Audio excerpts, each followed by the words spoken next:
Someone type the fuck in the chat. Am I? Bab 701. Segera, seseorang di bawah berbicara.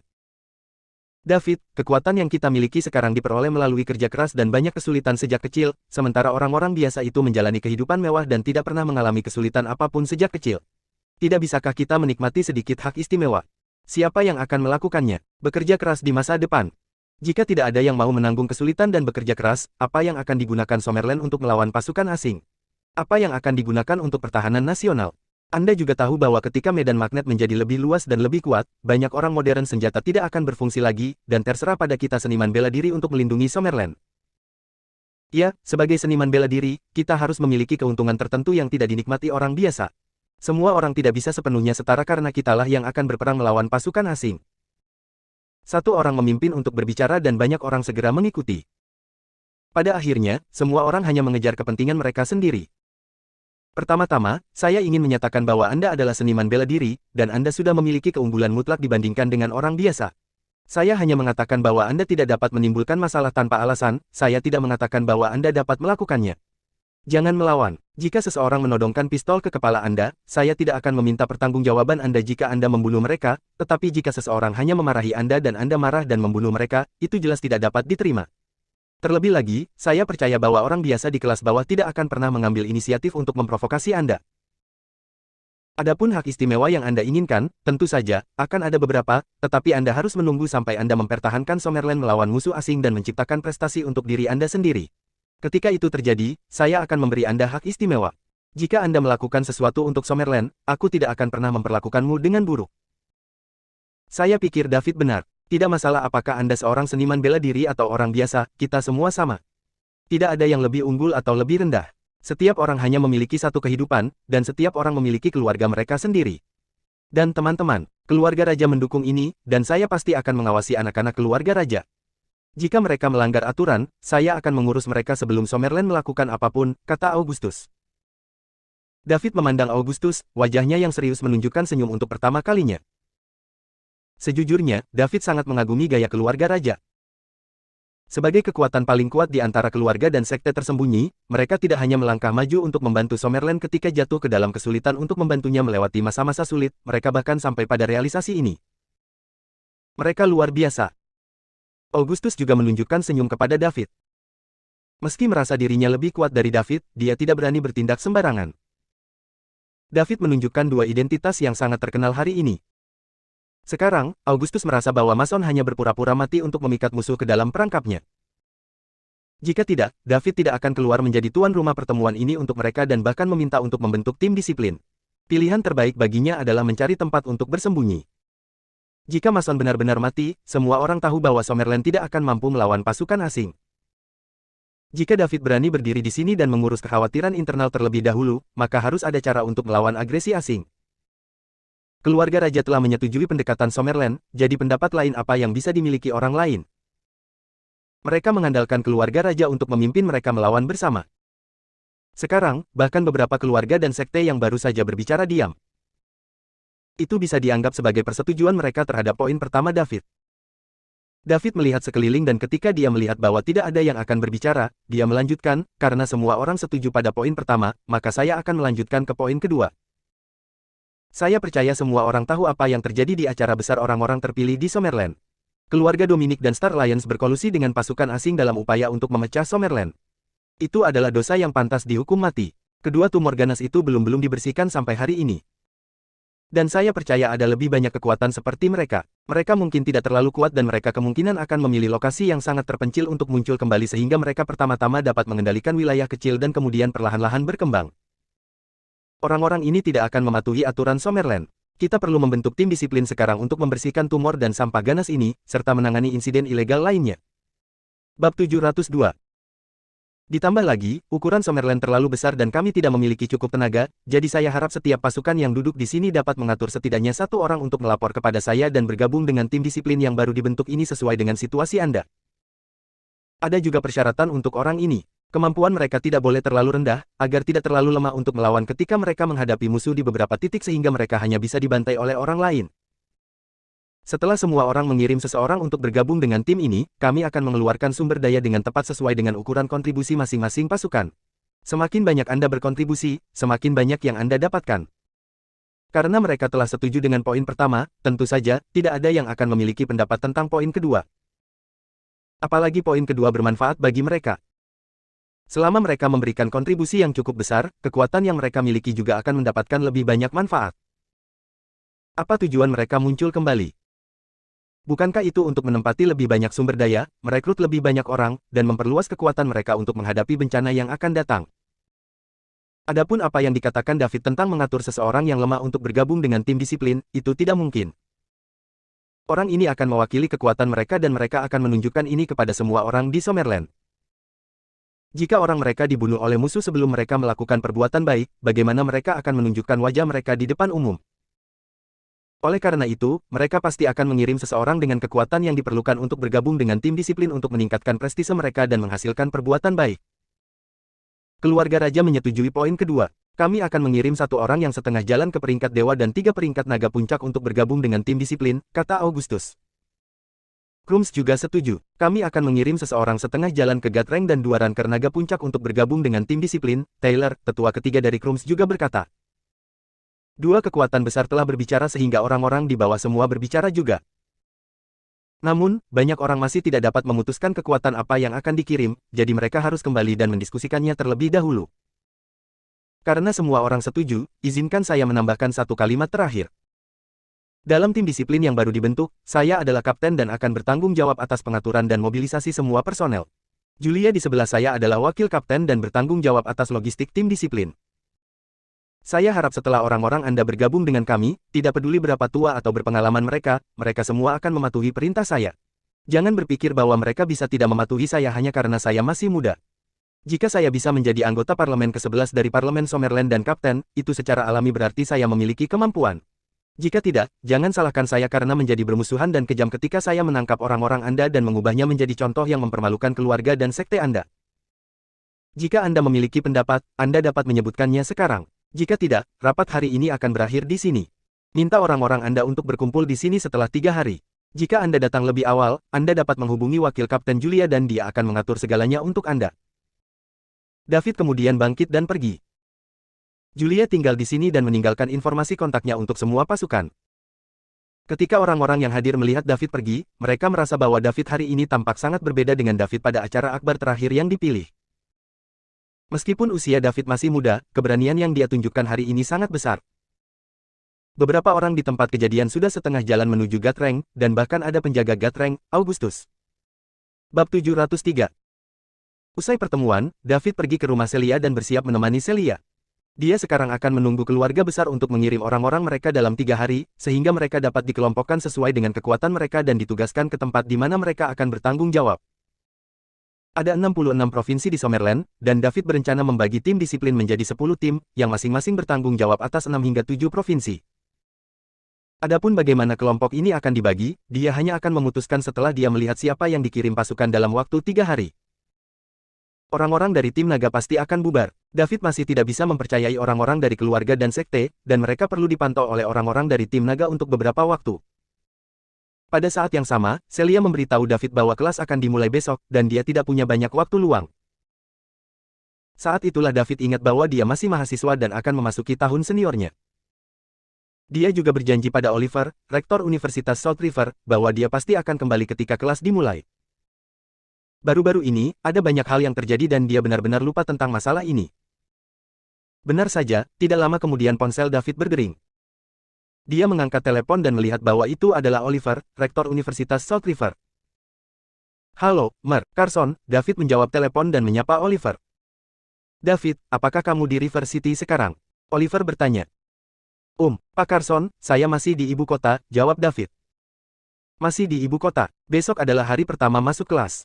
Kamu berjanji akan kembali ke kampus saat kelas dimulai. Kamu tidak akan mengingkari janjimu, kan? Kata Oliver.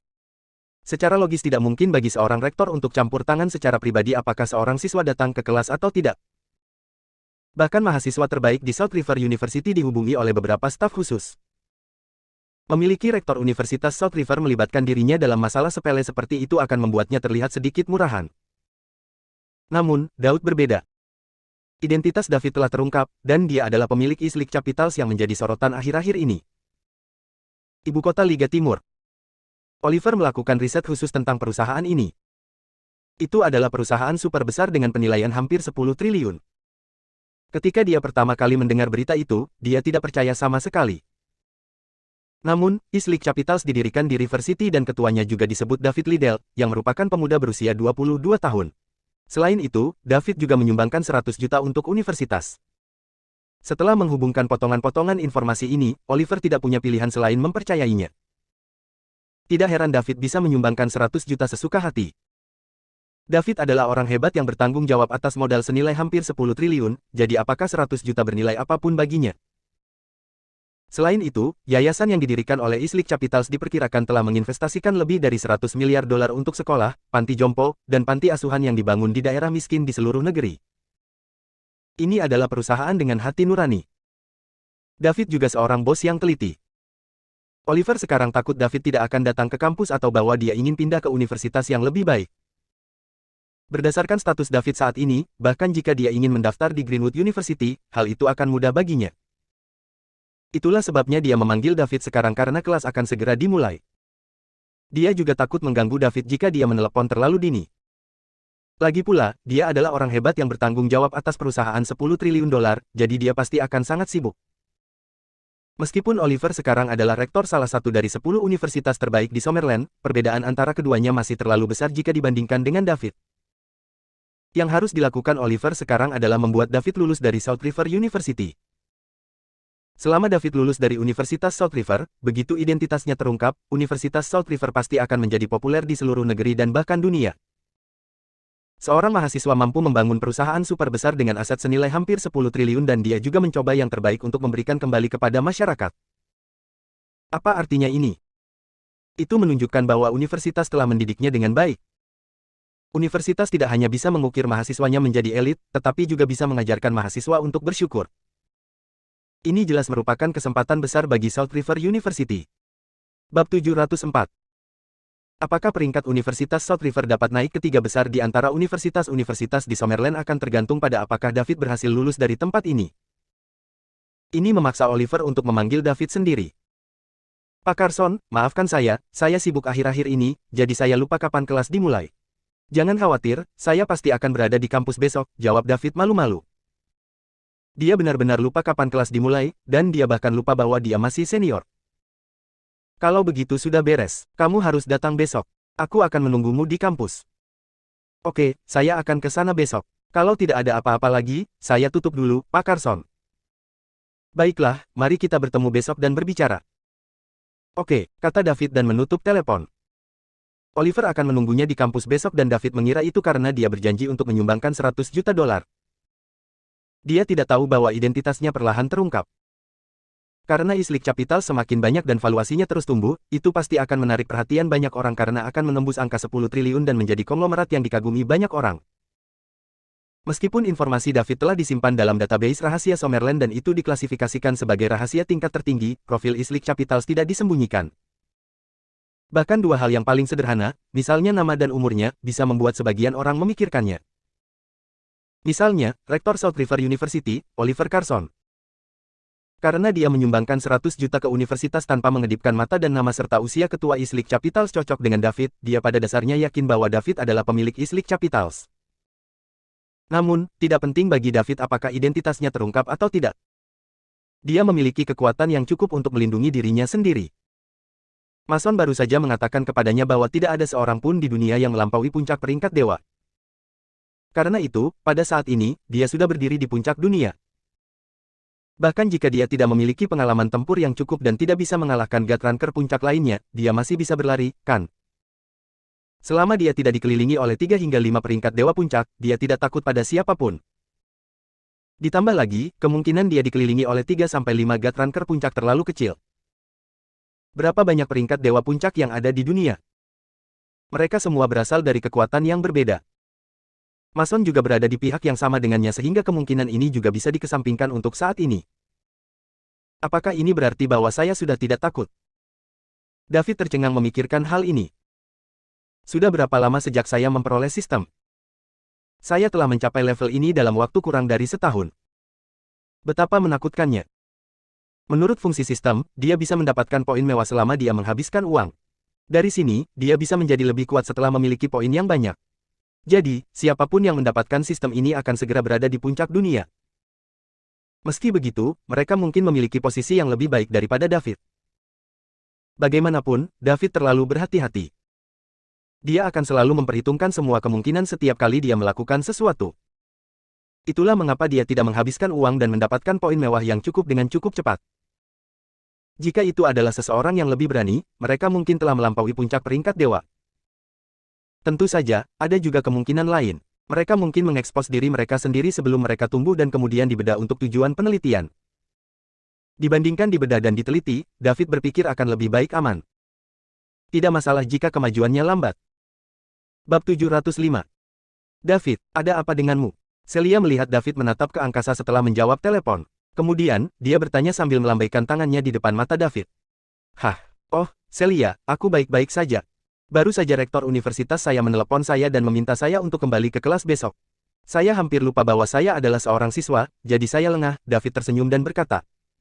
David, apakah kamu terlalu lelah akhir-akhir ini? Mengapa Anda tidak istirahat?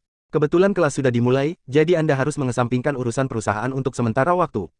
Apakah Anda tidak memiliki banyak bawahan? Serahkan saja pada mereka dulu dan santai sebentar, kata Celia cemas. Dia takut David akan kelelahan karena ditemani. Saya baik-baik saja. Saya tidak lelah, tapi besok saya harus kembali ke kampus karena rektor sudah menunggu saya, jawab David. Dia malu untuk mengatakan bahwa dia tidak pernah mengelola perusahaan sama sekali. Dia pada dasarnya adalah seorang bos yang tidak pernah melakukan apapun dan dia hanya akan memutuskan arah umum perusahaan. Lalu kapan kamu akan kembali? Tanya Celia. Mengapa? Apakah Anda tidak mau saya pergi? Tanya David sambil menyeringai. Siapa? Siapa yang tidak mau kamu pergi? Aku sangat ingin kamu pergi, Celia tersipu dan berkata dengan malu. Betulkah? Kenapa aku merasa kau berbohong? Aku tidak. Aku tidak percaya, datang dan biarkan aku melihatnya. David mengulurkan tangan dan meraih Celia. Celia menjerit dan mencoba lari tetapi tertangkap sebelum dia bisa mengambil beberapa langkah. 2 jam kemudian. Saat David dan Celia turun, Mindy sudah menyiapkan makanan. John masih duduk di sofa sambil membaca koran. Turun dan makan sekarang, Mindy memanggil. David duduk di meja makan seperti semuanya normal. Wajah Celia merah, dan dia sedikit menundukkan kepalanya. Dia takut melihat orang tuanya dan hanya fokus pada makan. Dia tidak menyangka orang tuanya akan kembali secepat ini. Dia berteriak sangat keras sebelum ini. Betapa memalukan. Mindy dan John menjalankan bisnis mereka seolah-olah mereka tidak mendengar apa-apa. Setelah makan malam, Mindy dengan santai bertanya kepada David tentang perusahaan itu. Ketika dia merasa sudah hampir waktunya, David berkata, Nyonya, Tuan muda, sudah larut, saya akan kembali dulu. Mindy terkejut dan bertanya, apakah kamu tidak tinggal? Atau apakah Anda memiliki sesuatu yang terjadi di malam hari? Nyonya, aku harus buru-buru kembali ke Provinsi Salt River malam ini. Kelas akan dimulai besok dan saya sibuk akhir-akhir ini jadi saya lupa. Hari ini rektor menelepon saya dan meminta saya untuk kembali ke kampus besok, jelas David. Apakah kamu sudah memesan penerbangan? Jam berapa? Aku tidak melakukannya. Kamu tidak melakukannya. Lalu bagaimana Anda akan kembali ke Provinsi Sungai Selatan? Mindy bertanya dengan curiga. Meskipun saya tidak memesan penerbangan, saya menggunakan jet pribadi milik Islik Capital sehingga saya dapat berangkat kapan saja. Mindy tercengang dan tidak melanjutkan berbicara. John juga meletakkan koran dan melirik David. Meski keluarga mereka juga dianggap kaya, sesuatu seperti jet pribadi masih di luar kemampuan mereka. Bukannya mereka tidak mampu membelinya, tetapi mereka tidak bisa mempertahankannya. Jet pribadi kurang dari $1 miliar dan mereka masih mampu membelinya jika mereka mengertakkan gigi. Namun, pertanyaan kuncinya adalah, mengapa mereka membelinya? Hanya untuk duduk di dalamnya sesekali. Apalagi setelah membelinya, kemungkinan besar perusahaan tidak akan bisa beroperasi dan menyebabkan rantai modal perusahaan putus. Biaya tahunan untuk memelihara dan mengoperasikan pesawat juga sangat besar. Saya tidak berharap David membeli jet pribadi. Apakah anak ini tidak tahu cara menghemat uang? Berapa kali dia membutuhkannya dalam setahun? Mindy ingin memuliahi David, tetapi mengingat David memiliki 100% ekuitas Islik Capitals, yang bernilai hampir $10 triliun, dia memutuskan untuk melupakannya. Jet pribadi seperti mainan untuk seseorang setingkat David. Selain itu, jika David keluar untuk menemui klien yang setingkat dengannya tanpa jet pribadi, dia mungkin akan terlalu malu untuk pergi. Mindy telah berkecimpung di dunia bisnis selama hampir 20 tahun, dan dia tahu beberapa trik untuk. Setiap level memiliki cara bermainnya sendiri. Ketika tokoh besar di level David sedang membicarakan bisnis dengan orang lain dan mereka semua memiliki jet pribadi, dia pasti juga membutuhkannya. David, apa yang akan terjadi pada Islik Capitals jika kamu kembali ke kampus? Apakah Anda meninggalkannya dengan manajer umum itu, Pearl? Tanya Mindy. Inilah yang paling dia pedulikan. Wanita ini, Pearl, terlalu mengancam. Jika David menyerahkan segalanya padanya sekarang, Pearl akan memiliki pengikut setia di Islik Capitals dari waktu ke waktu. Ketika Celia bergabung dengan perusahaan di masa depan, dia pasti akan ditahan oleh Pearl. Ini bukan hal yang baik untuk Mindy. Besok, saya akan kembali melapor ke universitas dan menyampaikan kepada rektor bahwa saya tidak akan selamanya berada di kampus, kata David. Itu bagus, hati-hati di jalan dan segera kembali. Baik Bu Yang, Pak Yang, Celia, saya pergi dulu. Saya akan kembali sekitar 2 hari lagi. David, hati-hati di jalan, kata Celia prihatin. Oke, aku akan, tunggu aku kembali. Setelah David selesai berbicara, dia meninggalkan rumah Celia. Kemudian, dia menghubungi Hugo, kepala ibu kota Liga Timur di ibu kota, dan menyuruhnya mengatur penerbangan. 1 jam kemudian, David berangkat dari ibu kota dan terbang ke kota sungai di provinsi Sungai Selatan. Pada hari ini, berita tentang tim disiplin dengan cepat menyebar ke seluruh Summerland. Mereka adalah departemen khusus yang baru didirikan di Summerland, dan mereka memiliki wewenang untuk bertindak lebih dulu dan melaporkan kemudian. Terus terang, itu didirikan untuk secara khusus mengelola seniman bela diri. Dikatakan bahwa anggotanya terdiri dari kombinasi orang-orang dari keluarga besar dan sekte tersembunyi dan mantan tim naga di Summerland. Anggota yang lebih lemah yang menguasai Dragon Rank terlambat berarti bahwa kekuatan mereka sangat luar biasa. Kapten David membuat banyak orang penasaran, dan informasinya juga muncul di tangan pasukan di Summerland dan bahkan pasukan asing. Namun, hanya ada beberapa perkenalan singkat karena tidak ada foto dirinya yang beredar. Dia adalah anggota parlemen ke-11 Parlemen Summerland dan murid rahasia Tuan Mason. Stephanie. Kedua identitas ini mengejutkan banyak orang. Ditambah lagi, David adalah pemenang yang diakui dari acara akbar orang-orang terpilih di Summerland dan juga menjadi yang nomor 1 di antara generasi muda di Summerland. Sayang sekali ada desas-desus bahwa Mason sudah mati. Jika tidak, identitas David dapat dinaikkan ke level lain dan tidak akan ada seorang pun di Summerland yang dapat mengungguli dia. Bab 706. South River University. David berhenti di universitas ini yang mengubah keinginannya untuk waktu yang lama sekali lagi. Disinilah mantan pacarnya meninggalkannya, marah sampai dia muntah darah oleh anak kaya kampus, dan akhirnya mendapat super sistem mewah ketika dia bangun. Sistem inilah yang mengubah hidupnya.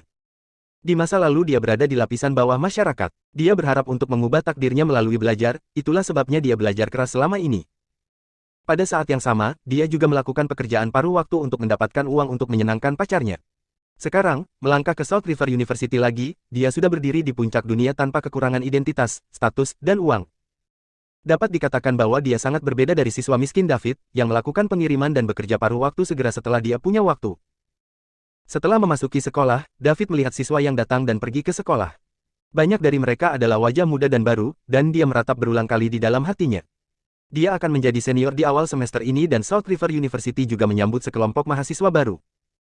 Waktu pelaporan untuk siswa baru telah berlalu dan kelas akan resmi dimulai hari ini. Namun, alih-alih pergi ke ruang kelas, David pergi ke kantor kanselir Oliver. Wow, pria itu terlihat sangat tampan, dan dia memiliki temperamen yang bagus. Saya ingin tahu apakah dia punya pacar, seorang mahasiswa baru yang cantik di South River University berkata setelah melihat David, wajahnya dipenuhi kekaguman.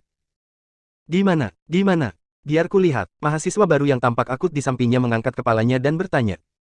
Orang yang baru saja melewati kita. Anda melihat ke bawah ke ponsel Anda sehingga Anda merindukannya. Ayo kembali agar kita bisa melihatnya lagi. Jangan, itu akan membuatnya takut. Tidak mungkin, ini berkatnya bahwa aku menatapnya. Ditambah lagi, aku sangat imut, bagaimana aku bisa membuatnya takut? Keduanya berjalan kembali setelah berjalan pergi dan sekarang, mereka berhadapan muka dengan David. Wah, itu benar, dia sangat tampan. Hai, siapa namamu? Bisakah kita bertukar informasi kontak? Gadis imut itu berdiri di depan David dan bertanya. Hai, kamu membuat kesalahan. Saya bukan mahasiswa tapi dosen. Kamu akan dicela kalau main mata sama dosen, kata David pura-pura galak. Hah, Anda seorang dosen. Sayang sekali, saya tidak ingin hubungan dosen mahasiswa. Ditambah lagi, dosennya terlalu kolot dan sama sekali tidak romantis. Tidak apa-apa, lupakan itu. Ayo pergi. Setelah dia mengatakan itu, dia pergi dengan gadis lain. Lalu, David terus berjalan menuju kantor rektor. Di dalam hatinya, dia bertanya pada dirinya sendiri, apakah gadis-gadis sekarang begitu berani? Atau aku hanya ketinggalan zaman? Dia meminta informasi kontaknya saat pertama kali bertemu dengannya. Jika dia tidak pintar sekarang dan berpura-pura menjadi dosen, dia tidak tahu berapa lama dia akan membuatnya terjebak di sana. Dia sedang tidak mood untuk bertemu wanita cantik sekarang. Dia memiliki begitu banyak wanita cantik di sekitarnya dan itu cukup untuk membuatnya sakit kepala. Di tengah jalan, banyak mahasiswa baru yang memihak David. Di sisi lain, banyak siswa yang mengenal David menatapnya dengan rasa ingin tahu. David sudah lama tidak kembali ke kampus semester lalu, dan mereka tidak menyangka akan bertemu dengannya semester ini. David populer di South River University. Awalnya, dia hanya seorang siswa biasa-biasa saja dan normal. Namun, setelah pacarnya berselingkuh, dia memuntahkan darah karena marah, dan diposting ke forum online universitas, segera membuatnya terkenal. Namun, plot twist setelah membuat mereka tidak siap. Orang miskin yang akan melakukan pengiriman dan bekerja paruh waktu kapanpun dia punya waktu berubah menjadi anak super kaya setelah pacarnya berselingkuh. Banyak rumor tentang David mulai beredar di kampus. Yang paling bisa dipercaya adalah bahwa David awalnya adalah putra dari keluarga yang kuat, tetapi untuk menemukan cinta sejati, dia berpura-pura menjadi orang miskin. Namun, tanpa diduga, pacarnya lari ke anak orang kaya karena tidak punya uang. Bab 707. David tidak bisa menangani ini, Solie memuntahkan darah di tempat. Setelah bangun tidur, ia memutuskan untuk berhenti berpura-pura miskin dan mengembalikan jati dirinya sebagai anak dari keluarga kaya raya. Semua orang pada dasarnya mempercayai rumor ini. Kalau tidak, bagaimana bisa seorang miskin tiba-tiba menjadi anak super kaya? Howard, ketua OSIS kampus, tidak hanya dengan hormat memanggilnya Tuan Liddell, tetapi dia juga mengendarai mobil sport mewah seharga puluhan juta ke kampus. David berjalan ke rektor, kantor Oliver. Knock knock knock. David mengetuk pintu. Masuk. Suara Oliver datang dari kantor. David mendorong pintu dan masuk. Oliver mendongak dan melihat bahwa itu adalah David. Karena itu, dia segera berdiri dan berkata, "David, kamu di sini. Silakan duduk. Aku akan mengambilkanmu segelas air." Jika ada orang lain di Universitas South River yang melihat pemandangan ini, mereka pasti akan menganga. Siapakah Oliver? Rektor South River University. Kata-katanya memiliki bobot yang sangat besar di South River University dan sekarang dia menuangkan air untuk seorang mahasiswa, jual. Namun, Oliver sendiri tidak merasa canggung sedikit pun. Identitas David tidak seperti dulu. Tan, Carson, kau tidak perlu terlalu sopan. Saya terutama datang ke sini hari ini untuk memenuhi janji saya yang saya berikan di ibu kota. Saya memutuskan untuk mendonasikan 200 juta lagi ke universitas, kata David langsung ke intinya. Saya mengerti. Saya akan lupa jika Anda tidak menyebutkannya, haha. Oliver menyerahkan air itu kepada David dan berkata sambil terkekeh. Selama David masih kuliah di sini dan tidak mau pindah, Oliver tidak peduli David menyumbangkan uang atau tidak. 200 juta memang jumlah uang yang sangat besar. Namun, dibandingkan dengan ketenaran yang akan dibawa David ke Universitas South River di jahitannya, Oliver masih lebih memilih yang terakhir. Tan, Carson, meskipun saya kembali untuk melapor ke universitas kali ini, saya sangat sibuk akhir-akhir ini, jadi saya harus pergi dalam 2 hari. Saya harap Anda dapat menyetujui ini. Tidak apa-apa, tidak apa-apa. Selama Anda kembali untuk melaporkan diri sendiri, universitas akan menanganinya secara khusus untuk Anda karena situasi Anda sedikit istimewa. Terima kasih, Tuan Carson. David, ada satu hal lagi yang membutuhkan kerjasamamu. Mahasiswa baru tahun ini semuanya telah tiba jadi akan ada pesta penyambutan besok malam, jadi saya berharap Anda bisa berbicara atas nama mahasiswa lama. Saya, Tan Carson, itu tidak pantas, kan? Saya juga bukan yang paling menonjol di kampus, jadi lupakan saja, tolak David. Dia hanya ingin tinggal selama 2 hari, menyumbangkan uangnya, dan pergi. Dia tidak ingin menjadi pusat perhatian. David, aku tahu sedikit tentangmu. Anda pasti siswa terbaik dalam sejarah Universitas South River karena telah membuat prestasi luar biasa di usia ini. Tidak, bahkan universitas ternama di dunia pun tidak pernah memiliki mahasiswa sehebat Anda. Anda adalah kebanggaan Universitas South River, jadi apakah Universitas South River dapat melangkah lebih jauh dan menjadi 3 universitas bergengsi teratas di musim panas tergantung pada Anda, kata Oliver bersemangat. David langsung tahu bahwa Oliver telah mengetahui tentang dia memulai East League Capitals. Lagi pula, East League Capitals didirikan di River City dan ketuanya juga bernama David Liddell. Apalagi, David juga menyumbangkan begitu banyak uang ke universitas. Siapapun pada dasarnya dapat menebak identitasnya setelah menghubungkan semua titik ini. Baiklah kalau begitu, saya akan pergi dan mengatakan beberapa patah kata ketika saatnya tiba, tapi saya harap Anda bisa merahasiakan ini untuk saya, Tuan Carson. Saya tidak ingin dianggap sebagai orang asing oleh semua orang, David berpikir sejenak dan berkata. David, jangan khawatir, saya tidak akan pernah memberitahu siapapun tentang Anda, Oliver menepuk dadanya dan meyakinkannya. Saat David berada di kantor Oliver, kabar dengan cepat menyebar bahwa dia kembali ke kampus. David sedang dibahas di forum universitas atau bahkan di grup obrolan masing-masing kelas. Dia tampan, temperamental, dan juga anak dari keluarga kaya. Tentu saja, seseorang sepopuler dia di kampus tentu saja akan sangat menarik perhatian. Bab 708. Setelah keluar dari kantor Rektor Oliver, David berjalan ke kelasnya. Sekarang setelah dia kembali, dia harus menghadiri kelasnya bagaimanapun caranya. Bagaimanapun, dia masih murid kelas itu. Saat David berjalan melewati pintu kelasnya, dia langsung menarik perhatian dan menjadi fokus seluruh kelas. Banyak gadis memiliki kegembiraan di wajah mereka ketika mereka melihat David. Pasalnya, sejak David dicampakkan Sarah semester lalu, mereka belum mendengar kabar David punya pacar resmi. Seperti kata pepatah, mereka akan mendapat manfaat dari keintiman dengan orang yang berpengaruh, dan mereka masih punya kesempatan. Sudah lama sejak mereka melihat David dan David menjadi semakin tampan. Ditambah lagi, dia juga anak yang sangat kaya. Bagaimana anak laki-laki lain bisa dibandingkan dengannya? Kecuali 3 anak laki-laki di kelas yang berbagi asrama dengan David dan memiliki hubungan baik dengan David, semua anak laki-laki lain di kelas memiliki ekspresi iri, cemburu, dan benci di wajah mereka. Dean, si pengawas, khususnya, berharap David tidak muncul. Begitu David muncul, pancarannya langsung meredup. Dibandingkan dengan David, dia seperti kunang-kunang sedangkan David adalah matahari yang menyilaukan di langit. Ketuk ketuk ketuk. David mengetuk pintu dengan sopan. Dosen itu berbalik dan melihat David. Kamu kembali, pergi dan duduk. Baiklah, Tuan. Setelah David menjawab, dia masuk ke kelas, kembali ke tempat duduknya, dan duduk. Dia belum kembali begitu lama, namun kursinya masih kosong. Dosen terus memberi kuliah tanpa berkata apa-apa. Semua dosen di kelasnya telah diberitahu oleh Kanselir Oliver. Mereka harus menjaga kursi David dan tidak masalah kapanpun dia kembali. Makanya, semua dosen harus tutup mata saja. Karena rektor mengatakan David bisa datang ke kelas kapanpun dia mau, mereka hanya bisa menurut. Kelas berlanjut tetapi sebagian besar siswa di kelas tidak fokus.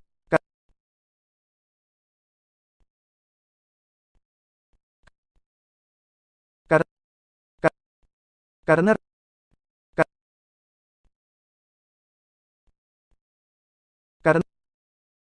karena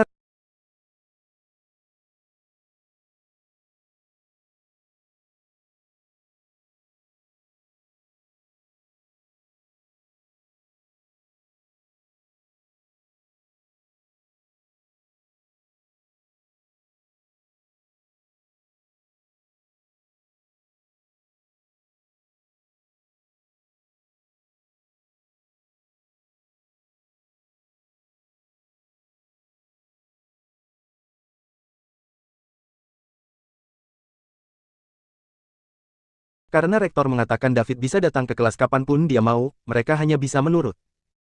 Kelas berlanjut tetapi sebagian besar siswa di kelas tidak fokus pada kuliah. Sebaliknya, mereka semua berfokus pada David. Karena kelas telah berlangsung beberapa lama sebelum David datang ke kelas, bel berbunyi segera setelah itu. Dosen mengemasi buku-bukunya dan meninggalkan kelas. Segera, orang banyak datang dan mengepung Daud.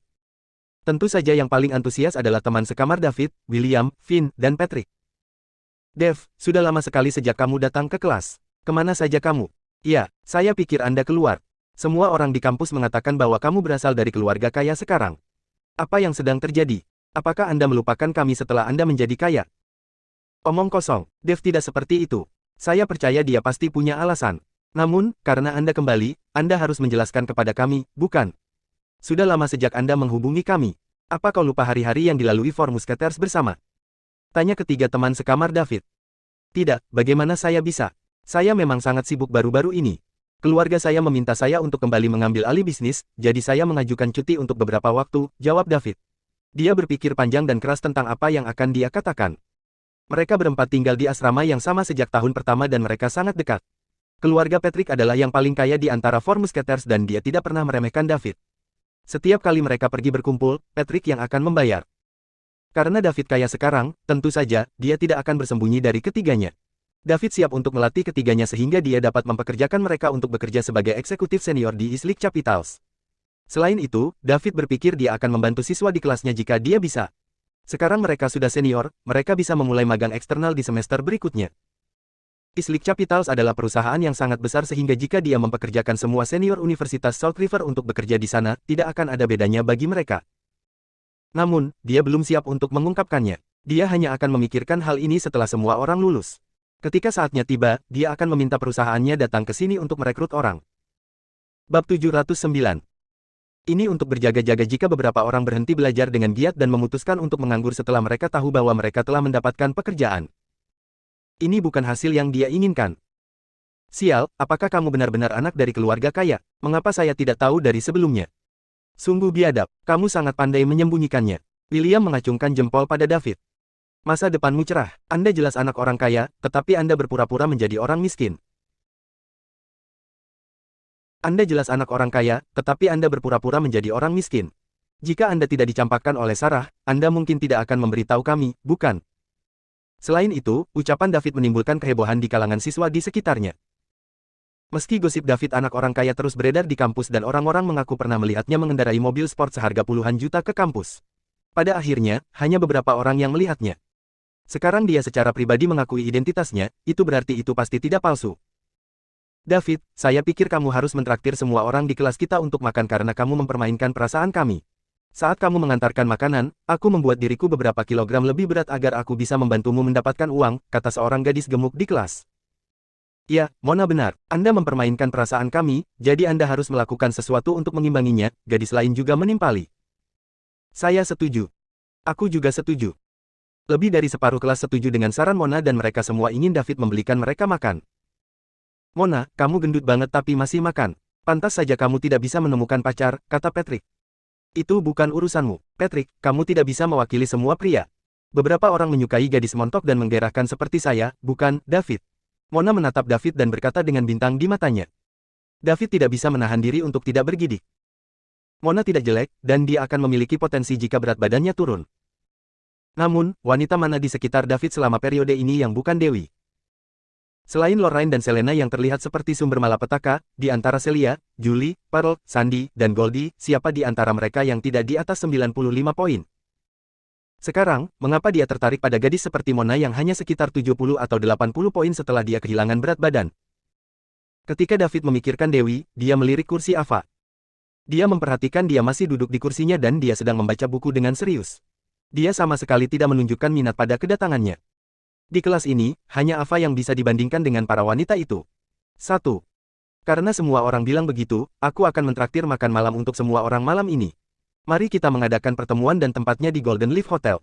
Semua orang bisa makan dan bermain sesuka mereka. Pada saat yang sama, saya ingin berterima kasih kepada semua orang karena telah merawat saya dengan baik. David berdiri dan berkata dengan keras. David, sayang kamu. Salam David. David, aku ingin punya bayimu. Petik 2. Beberapa teman sekelas perempuan yang lebih supel dan kurang ajar bersorak keras. Teman sekelas laki-laki juga memuji David. David mentraktir mereka semua makan malam di Golden Leaf Hotel. Itu adalah satu-satunya hotel bintang 8 di provinsi South River. Banyak dari mereka bermimpi makan di sana. Menurut sumber, biaya makan di sana lebih dari $10.000, namun David mengatur tempat makan malam di sana.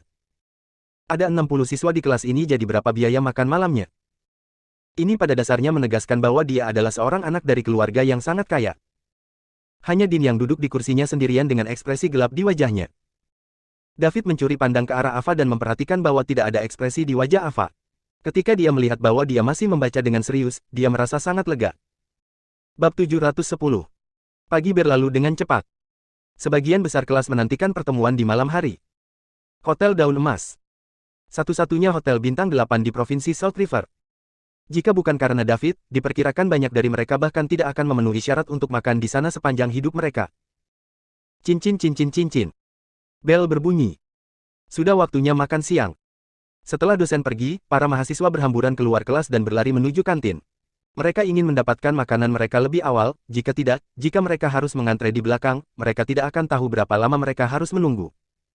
Meskipun seseorang mentraktir mereka makan malam besar di malam hari, mereka tetap harus makan di siang hari, bukan?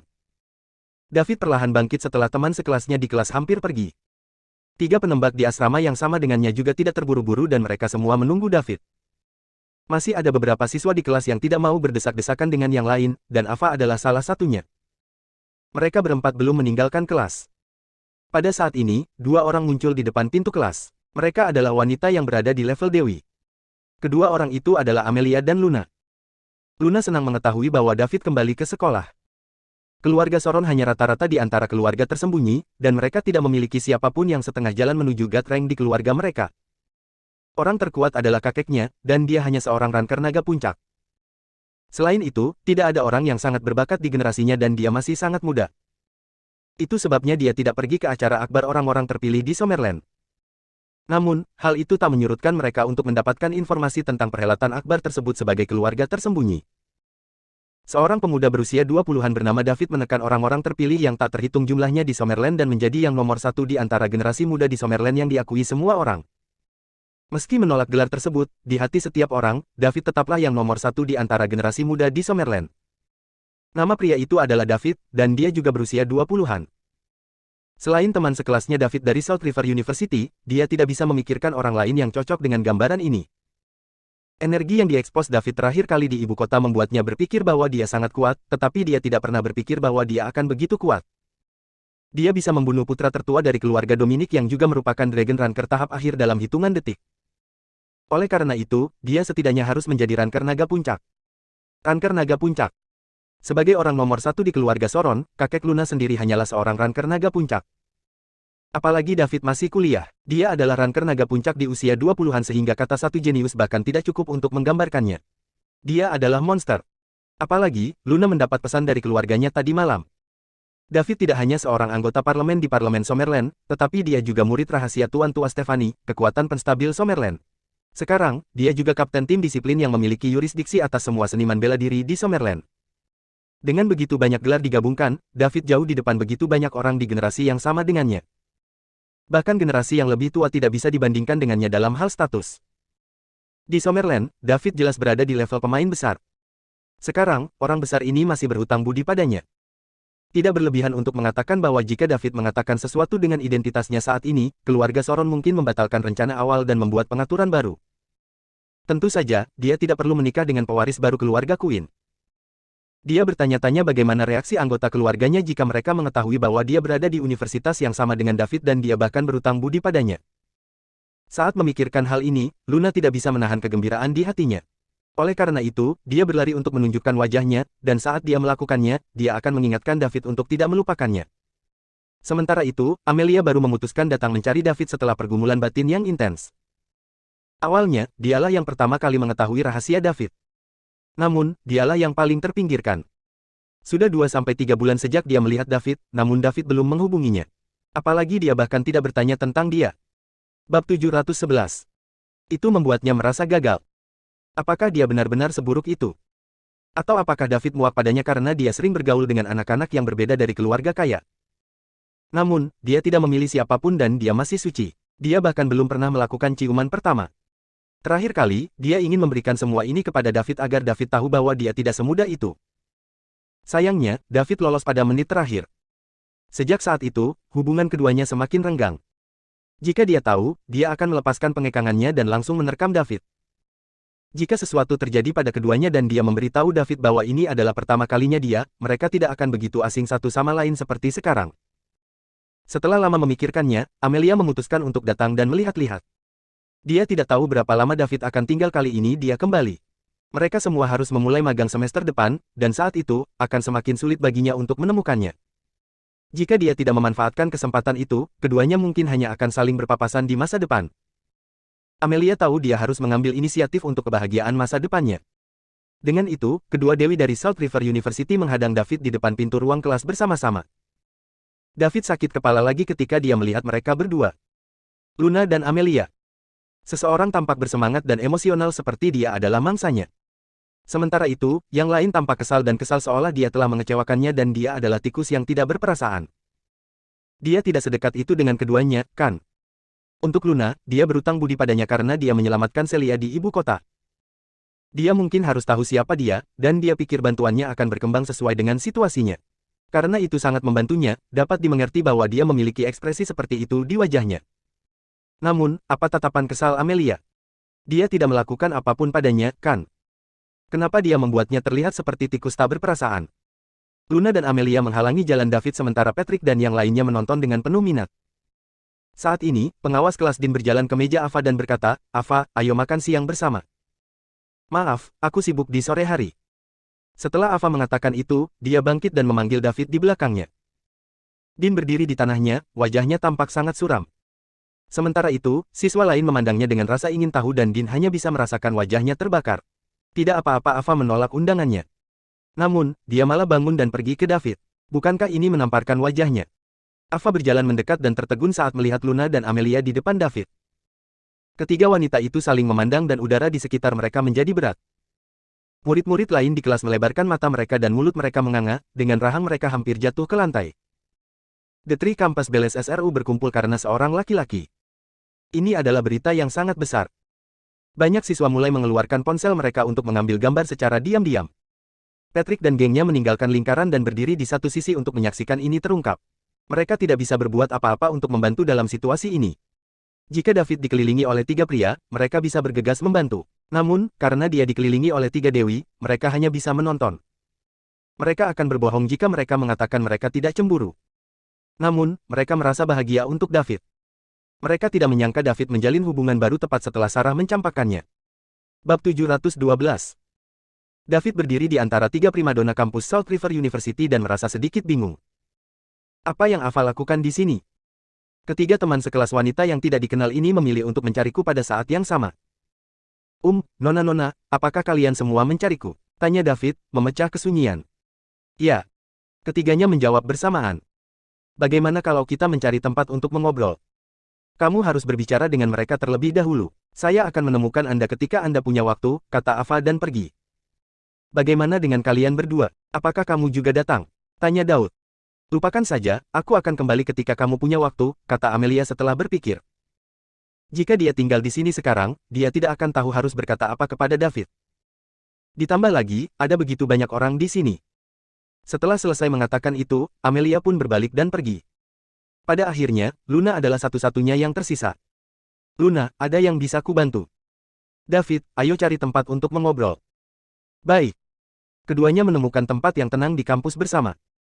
Sekarang sudah jam makan siang jadi tidak banyak orang di kampus. Kamu bisa memberitahuku sekarang, Luna, kata David. David, apakah kamu ingat kapan terakhir kali kamu berada di ibu kota? Tanya Luna. Jangan khawatir, aku tidak akan melupakan itu. Aku berutang budi padamu karena kau menyelamatkan Celia. Mengapa? Apakah Anda ingin menggunakannya sekarang? Bagus kalau kamu tidak lupa. Saya tidak akan menggunakannya untuk saat ini, tetapi saya ingin meminjam nama Anda. Apakah kamu akan melakukan sesuatu atas namaku alih-alih menggunakan bantuan? Tanya Daud. Dia tahu apa yang ada dalam pikiran Luna begitu dia mendengarnya. Jika dia ingin mengungkapkan kepada semua orang bahwa dia berutang budi padanya, itu akan menghalangi banyak orang dengan identitasnya saat ini. Dengan cara ini, David akan membantunya, tetapi pada saat yang sama, dia tidak akan menggunakan bantuan David kepadanya. Dia telah merencanakan ini dengan luar biasa. Ya, kamu orang yang hebat sekarang, dan bantuan darimu tidak ternilai harganya, ditambah itu hanya akan menjadi semakin berharga di masa depan. Aku tidak bodoh, aku Luna dengan murah hati. Luna, jika kamu butuh sesuatu, kamu bisa langsung memberitahuku. Selama tidak melanggar prinsip saya akan membantu mengurusnya. Setelah masalah ini selesai, kita tidak akan berutang satu sama lain lagi. David tidak ingin memberi Luna kesempatan untuk melakukan ini. Dia harus membayar kembali bantuan ini secepat mungkin dan tidak ingin ada hubungannya dengan seseorang yang sama liciknya dengan dia. Tidak, menggunakan bantuan Anda untuk mencapai apa yang ingin saya lakukan sekarang akan terlalu berlebihan. Aku hanya perlu menggunakan namamu untuk sesuatu. Bagaimana jika saya mengatakan tidak? David, aku tahu kamu membenciku karena aku memang berniat memanfaatkanmu dari awal, kata Luna dengan suara berat. Bagus kamu tahu, jadi lebih baik kamu gunakan bantuan itu sesegera mungkin sehingga kita tidak akan saling berutang apapun lagi, jawab David. Dia benar-benar tidak menyukai wanita seperti ini yang terlalu licik. Tidak peduli betapa cantiknya dia. Lorraine menakjubkan, bukan? Dia adalah wanita tak tertandingi yang mencengangkan seluruh era. Namun, dia juga tidak menyukainya. Dia tidak akan menginginkannya bahkan jika dia membayar untuk menikah dengannya. Bukan karena dia memiliki kemauan yang kuat, tetapi dia tidak menyukai wanita-wanita ini dari lubuk hatinya. David, aku tidak punya pilihan. Saya memiliki adik perempuan yang lebih berbakat dari saya sehingga saya hanya dapat digunakan oleh keluarga untuk mengatur pernikahan dengan orang lain. Namun, aku tidak mau menerima takdir ini. Saya menginginkan kebebasan dan saya menginginkan hidup saya sendiri, jadi saya harus memikirkan cara untuk melawan. Selama ini, saya tidak dapat menemukan cara lain. Aku akhirnya melihat secercah harapan saat kau muncul, jadi aku minta maaf, isak Luna sambil berkata pelan. Bab 713. Terakhir kali dia berada di ibu kota, dia tahu bahwa David telah menemukan niat sebenarnya. Dia tidak terlalu peduli pada saat itu. Selama David berutang budi padanya, dia akan menggunakan bantuan ini untuk menyingkirkan pernikahan yang diatur untuknya oleh keluarga. Namun, ketika David semakin menunjukkan kekuatan dan statusnya, dia mengubah rencana awalnya. Dia tidak bisa menggunakan bantuan David begitu saja. Mengapa semua keluarga tersembunyi muncul kembali sekarang? Itu tidak lain untuk mendapatkan lebih banyak sumber daya dan memperkuat diri untuk menghadapi bencana yang akan datang. Dia tidak hanya ingin menggunakan nama David untuk membuat keluarganya memutuskan pernikahannya, tetapi dia juga ingin mengusir Wendy dan menjadi pewaris pertama keluarga Soron. Itu semua karena dia memiliki kartu truf yang menguntungkan David. Jika dia memberitahu kakeknya bahwa dia dapat menggunakan bantuan David untuk membantu keluarga Soron menghadapi bencana di masa depan selama dia menjadi pewaris pertama keluarga Soron dan mewarisi gelar keluarga, kakeknya tidak akan menolak karena David saat ini. Status. Ini karena keluarganya terlalu lemah dan mereka membutuhkan pendukung seperti David. Jadi, jika David menepati janjinya dan membiarkannya menggunakan namanya sekali, dia bisa mengusir Wendy. Saat ini, dia hanya bisa bertindak menyedihkan dan tidak berdaya untuk memenangkan simpati David. Jangan minta maaf padaku, aku hanya ingin membalas kebaikanmu dengan cepat, kata David, tidak tergerak. Astaga, begitu berita bahwa dia berutang budi pada Luna keluar dan ketika dia mulai mengungkapkan lebih banyak kekuatannya, Luna tidak membutuhkan bantuannya untuk menyelesaikan sesuatu. Pada saat itu, apakah dia masih bisa membalas kebaikan ini? Aku akan menggunakannya, tapi tidak sekarang. Saat ini, aku hanya ingin menggunakan namamu. Kamu ingin menggunakan namaku untuk menghalangi keluargamu sehingga mereka akan membatalkan pernikahan antara kamu dan keluarga Queen, kan? Tanya Daud. Ya. David memikirkannya dan berkata, oke, saya setuju kali ini, tetapi Anda harus berjanji bahwa hanya keluarga Soron yang boleh mengetahui hal ini dan Anda tidak dapat mengungkapkannya kepada orang luar. Jika tidak, saya akan memperlakukannya seperti Anda menggunakan bantuan itu. Plus, jika Anda menggunakan nama saya lagi di masa mendatang, saya juga akan memperlakukannya seolah-olah Anda menggunakan bantuan itu. Baiklah, ini kesepakatan, kata Luna bersemangat. Besar, David menjawab ya. Dia tidak bisa mengusir Wendy dan menjadikan dirinya pewaris pertama keluarga Soron tanpa menggunakan bantuan itu. Saat ini, Luna ingin pulang dan memberitahu mereka bahwa David berada di universitas yang sama dengannya, dan David juga berutang budi padanya. Dia ingin melihat ekspresi terkejut dari orang-orang itu, termasuk Wendy. 4 bilang aku akan memberimu hadiah besar, tapi aku harap kamu bisa menanganinya. Setelah menyelesaikan urusannya dengan Luna, David bertemu dengan ketiga teman sekamarnya dan pergi makan siang. Saat ini, kabar tentang 3 primadona kampus SRU seputar seorang pria sudah tersebar di kampus. Sebuah foto dibagikan dengan gila-gilaan di Instagram dan grup obrolan universitas. Alasan dibalik ini adalah karena foto tersebut diambil terlalu sempurna. Luna dan Amelia berdiri di depan David sedangkan Ava di belakangnya. Sementara itu, David berdiri di tengah 3 primadona kampus dengan ekspresi tak berdaya di wajahnya. Ini membuat banyak anak laki-laki di kampus cemburu, iri, dan penuh kebencian. 3 primadona kampus memperebutkan seorang pria. Bab 714. Legenda seputar David beredar di sekitar Universitas South River dan banyak mahasiswa baru yang penasaran dengan perbuatannya. Semua mahasiswa baru tercengang setelah mengetahui bahwa dia berasal dari keluarga yang sangat kaya tetapi berpura-pura menjadi pengantar barang yang miskin setiap hari karena dia ingin menemukan cinta sejati. Kemudian, dia mengklaim kembali statusnya sebagai anak super kaya setelah ditipu oleh pacarnya. Plot yang hanya terjadi di drama kini terjadi di kehidupan nyata. 1. Bocah malang itu menjadi pangeran setelah ditipu. Mungkinkah ada yang lebih dramatis dari ini?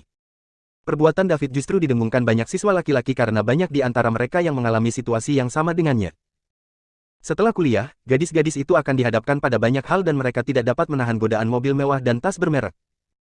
Oleh karena itu, banyak dari mereka pada akhirnya akan meninggalkan pacar mereka yang malang. Namun, tidak semua pria terlantar bisa berubah seperti David. Mereka tidak bisa menjadi anak orang super kaya yang membuat iri banyak orang dan juga dikelilingi oleh 3 primadona kampus. Kecuali David, semua laki-laki lain yang ditelantarkan oleh pacarnya hanya bisa bersedih diam-diam, berdoa agar pacarnya berubah pikiran. Beberapa gadis yang akan putus dengan pacarnya mulai diam-diam menyelidiki latar belakang pacar mereka untuk melihat apakah mereka akan bertemu dengan orang seperti David, anak super kaya yang berpura-pura menjadi orang miskin. 1.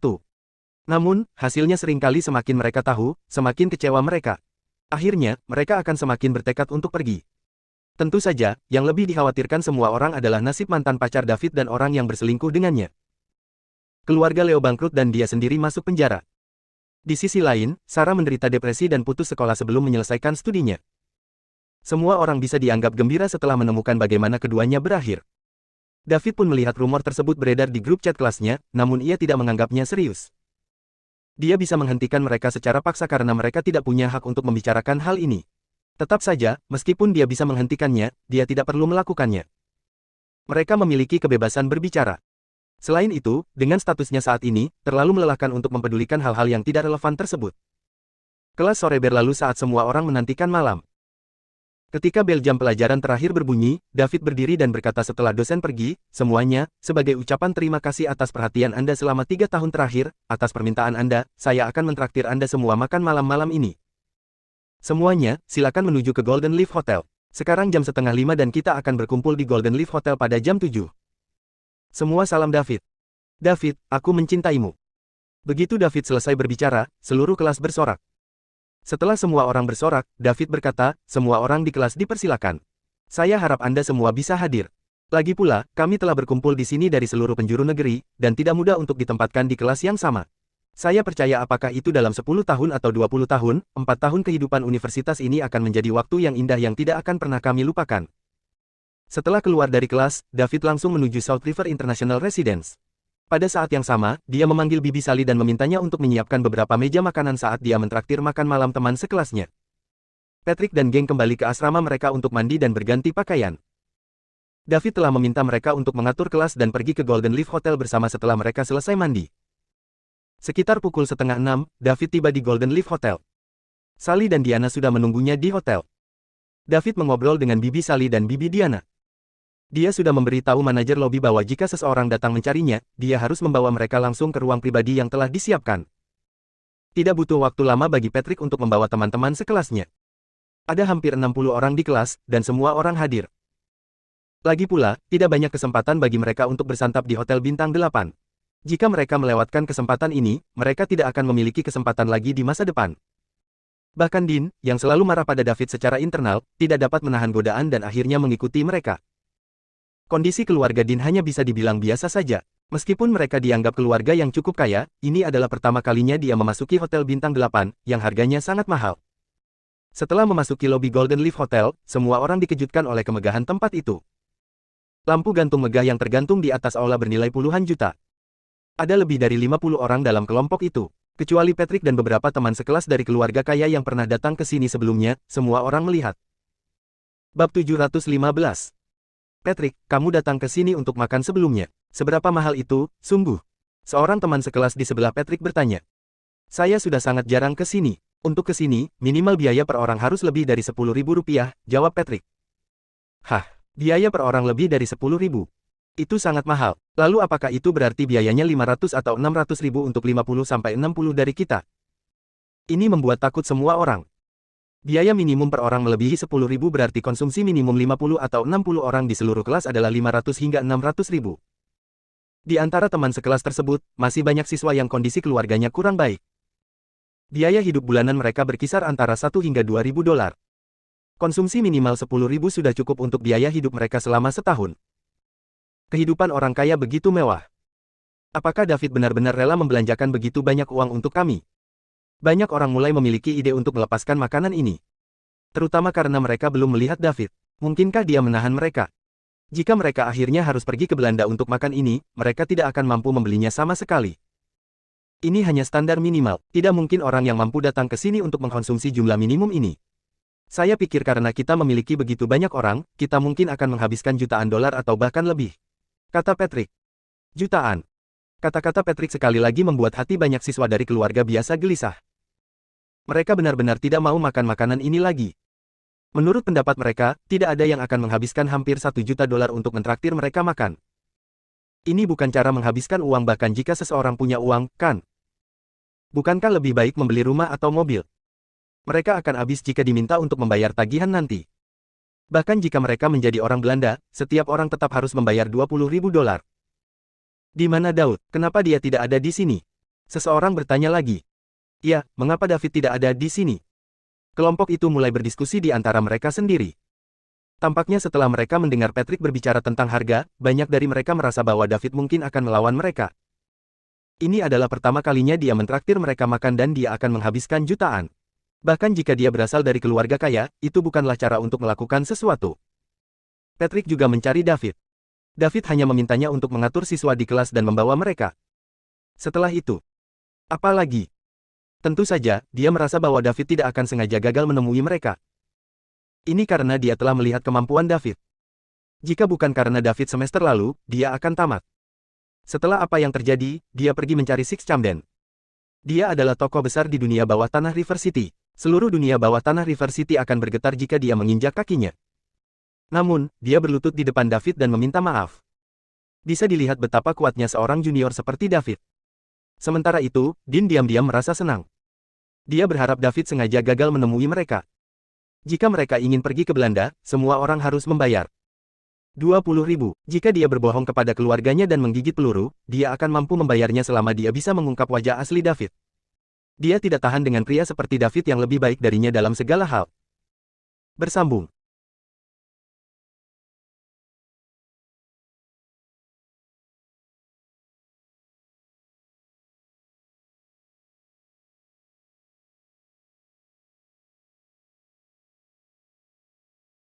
Kasih sudah setia selalu di channel ini, tak lupa saya doakan kalian dan sekeluarga sehat selalu. Bab 716. Kemudian, seorang wanita jangkung yang cantik datang dan dengan sopan bertanya, "Halo, Tuan dan Nyonya. Saya manajer lobi Golden Leaf Hotel. Apa yang bisa saya bantu?" "Yah, kami hanya melihat-lihat." Salah satu teman sekelas menjawab. Ya, kami hanya datang untuk melihat-lihat. Kami tidak membutuhkan apapun. Kami akan keluar dari rambut Anda, Nona." "Maaf, semuanya. Kami adalah hotel paling eksklusif di Provinsi South River. Anda tidak diizinkan untuk melihat-lihat.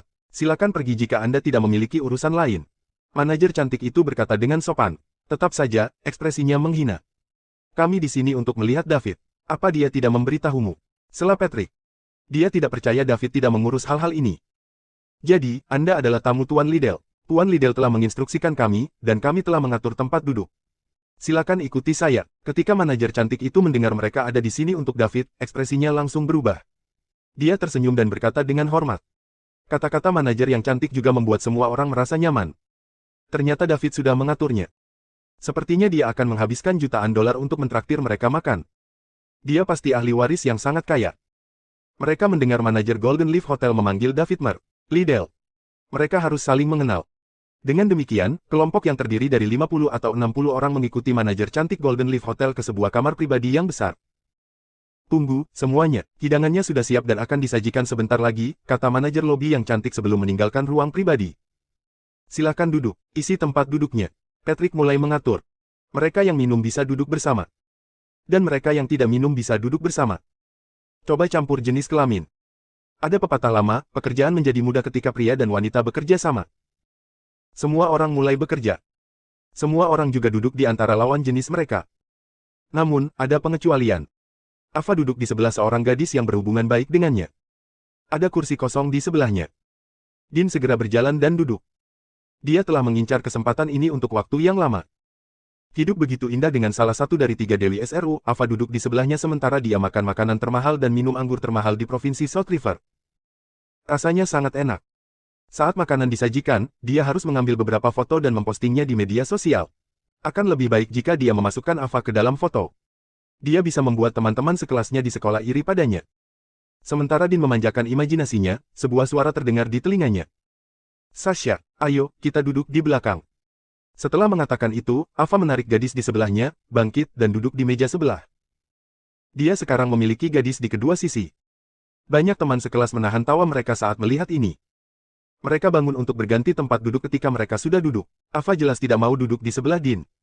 Dean duduk di tempatnya, wajahnya memerah karena marah, berharap bisa memperkosa Ava ratusan kali. Itu sangat memalukan. Itu membuatnya terlihat buruk di depan seluruh kelas. Suasana canggung sesaat. Melihat Ava bangun dan berganti tempat duduk, Patrick segera mengatur agar 2 orang lagi duduk di sana. Wanita cantik di samping Dean kini telah menjadi Ugly Betty. Segera setelah semua orang duduk, pintu kamar pribadi terbuka. Pelayan tampan menyajikan makanan lezat yang tak terhitung jumlahnya. Setelah hidangan disajikan, semua orang masih tercengang. Lobster dan rajungan yang beratnya lebih dari 10 pound harganya masing-masing puluhan ribu dolar. Bab 717. Meja yang penuh dengan makanan enak itu biasanya hanya bisa dilihat di TV saja. 3 menit kemudian, semua orang sibuk mengambil foto untuk dipamerkan di media sosial. 10 menit kemudian, setelah pamer, tidak ada yang memindahkan sendok dan garpu mereka meskipun semua orang menelannya secara diam-diam. Itu karena tokoh utamanya, David, belum datang. Tidak ada yang berani bergerak. Patrick menelepon David ketika dia melihat makanan menjadi dingin. "Halo, Patrick, apakah kamu sudah sampai?" Suara David terdengar di telepon.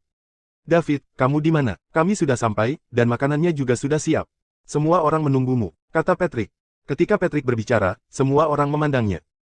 "Makanannya sudah siap, cepat dan makan.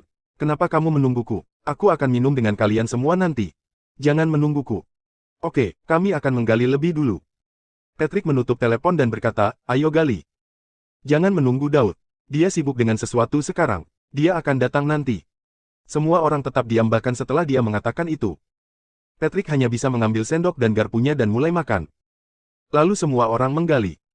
Meja makanannya enak. Para pria melahapnya. Patrick, apakah meja makanan ini menghabiskan banyak uang? Beberapa teman sekelas bertanya sambil makan. Ya, Patrick, Anda adalah orang yang paling berpengetahuan di sini. Saya hanya melihat hidangan ini di TV. Rasanya sangat enak. Itu pasti mahal. Kupikir biayanya setidaknya $200.000. Yang hitam ini adalah kaviar.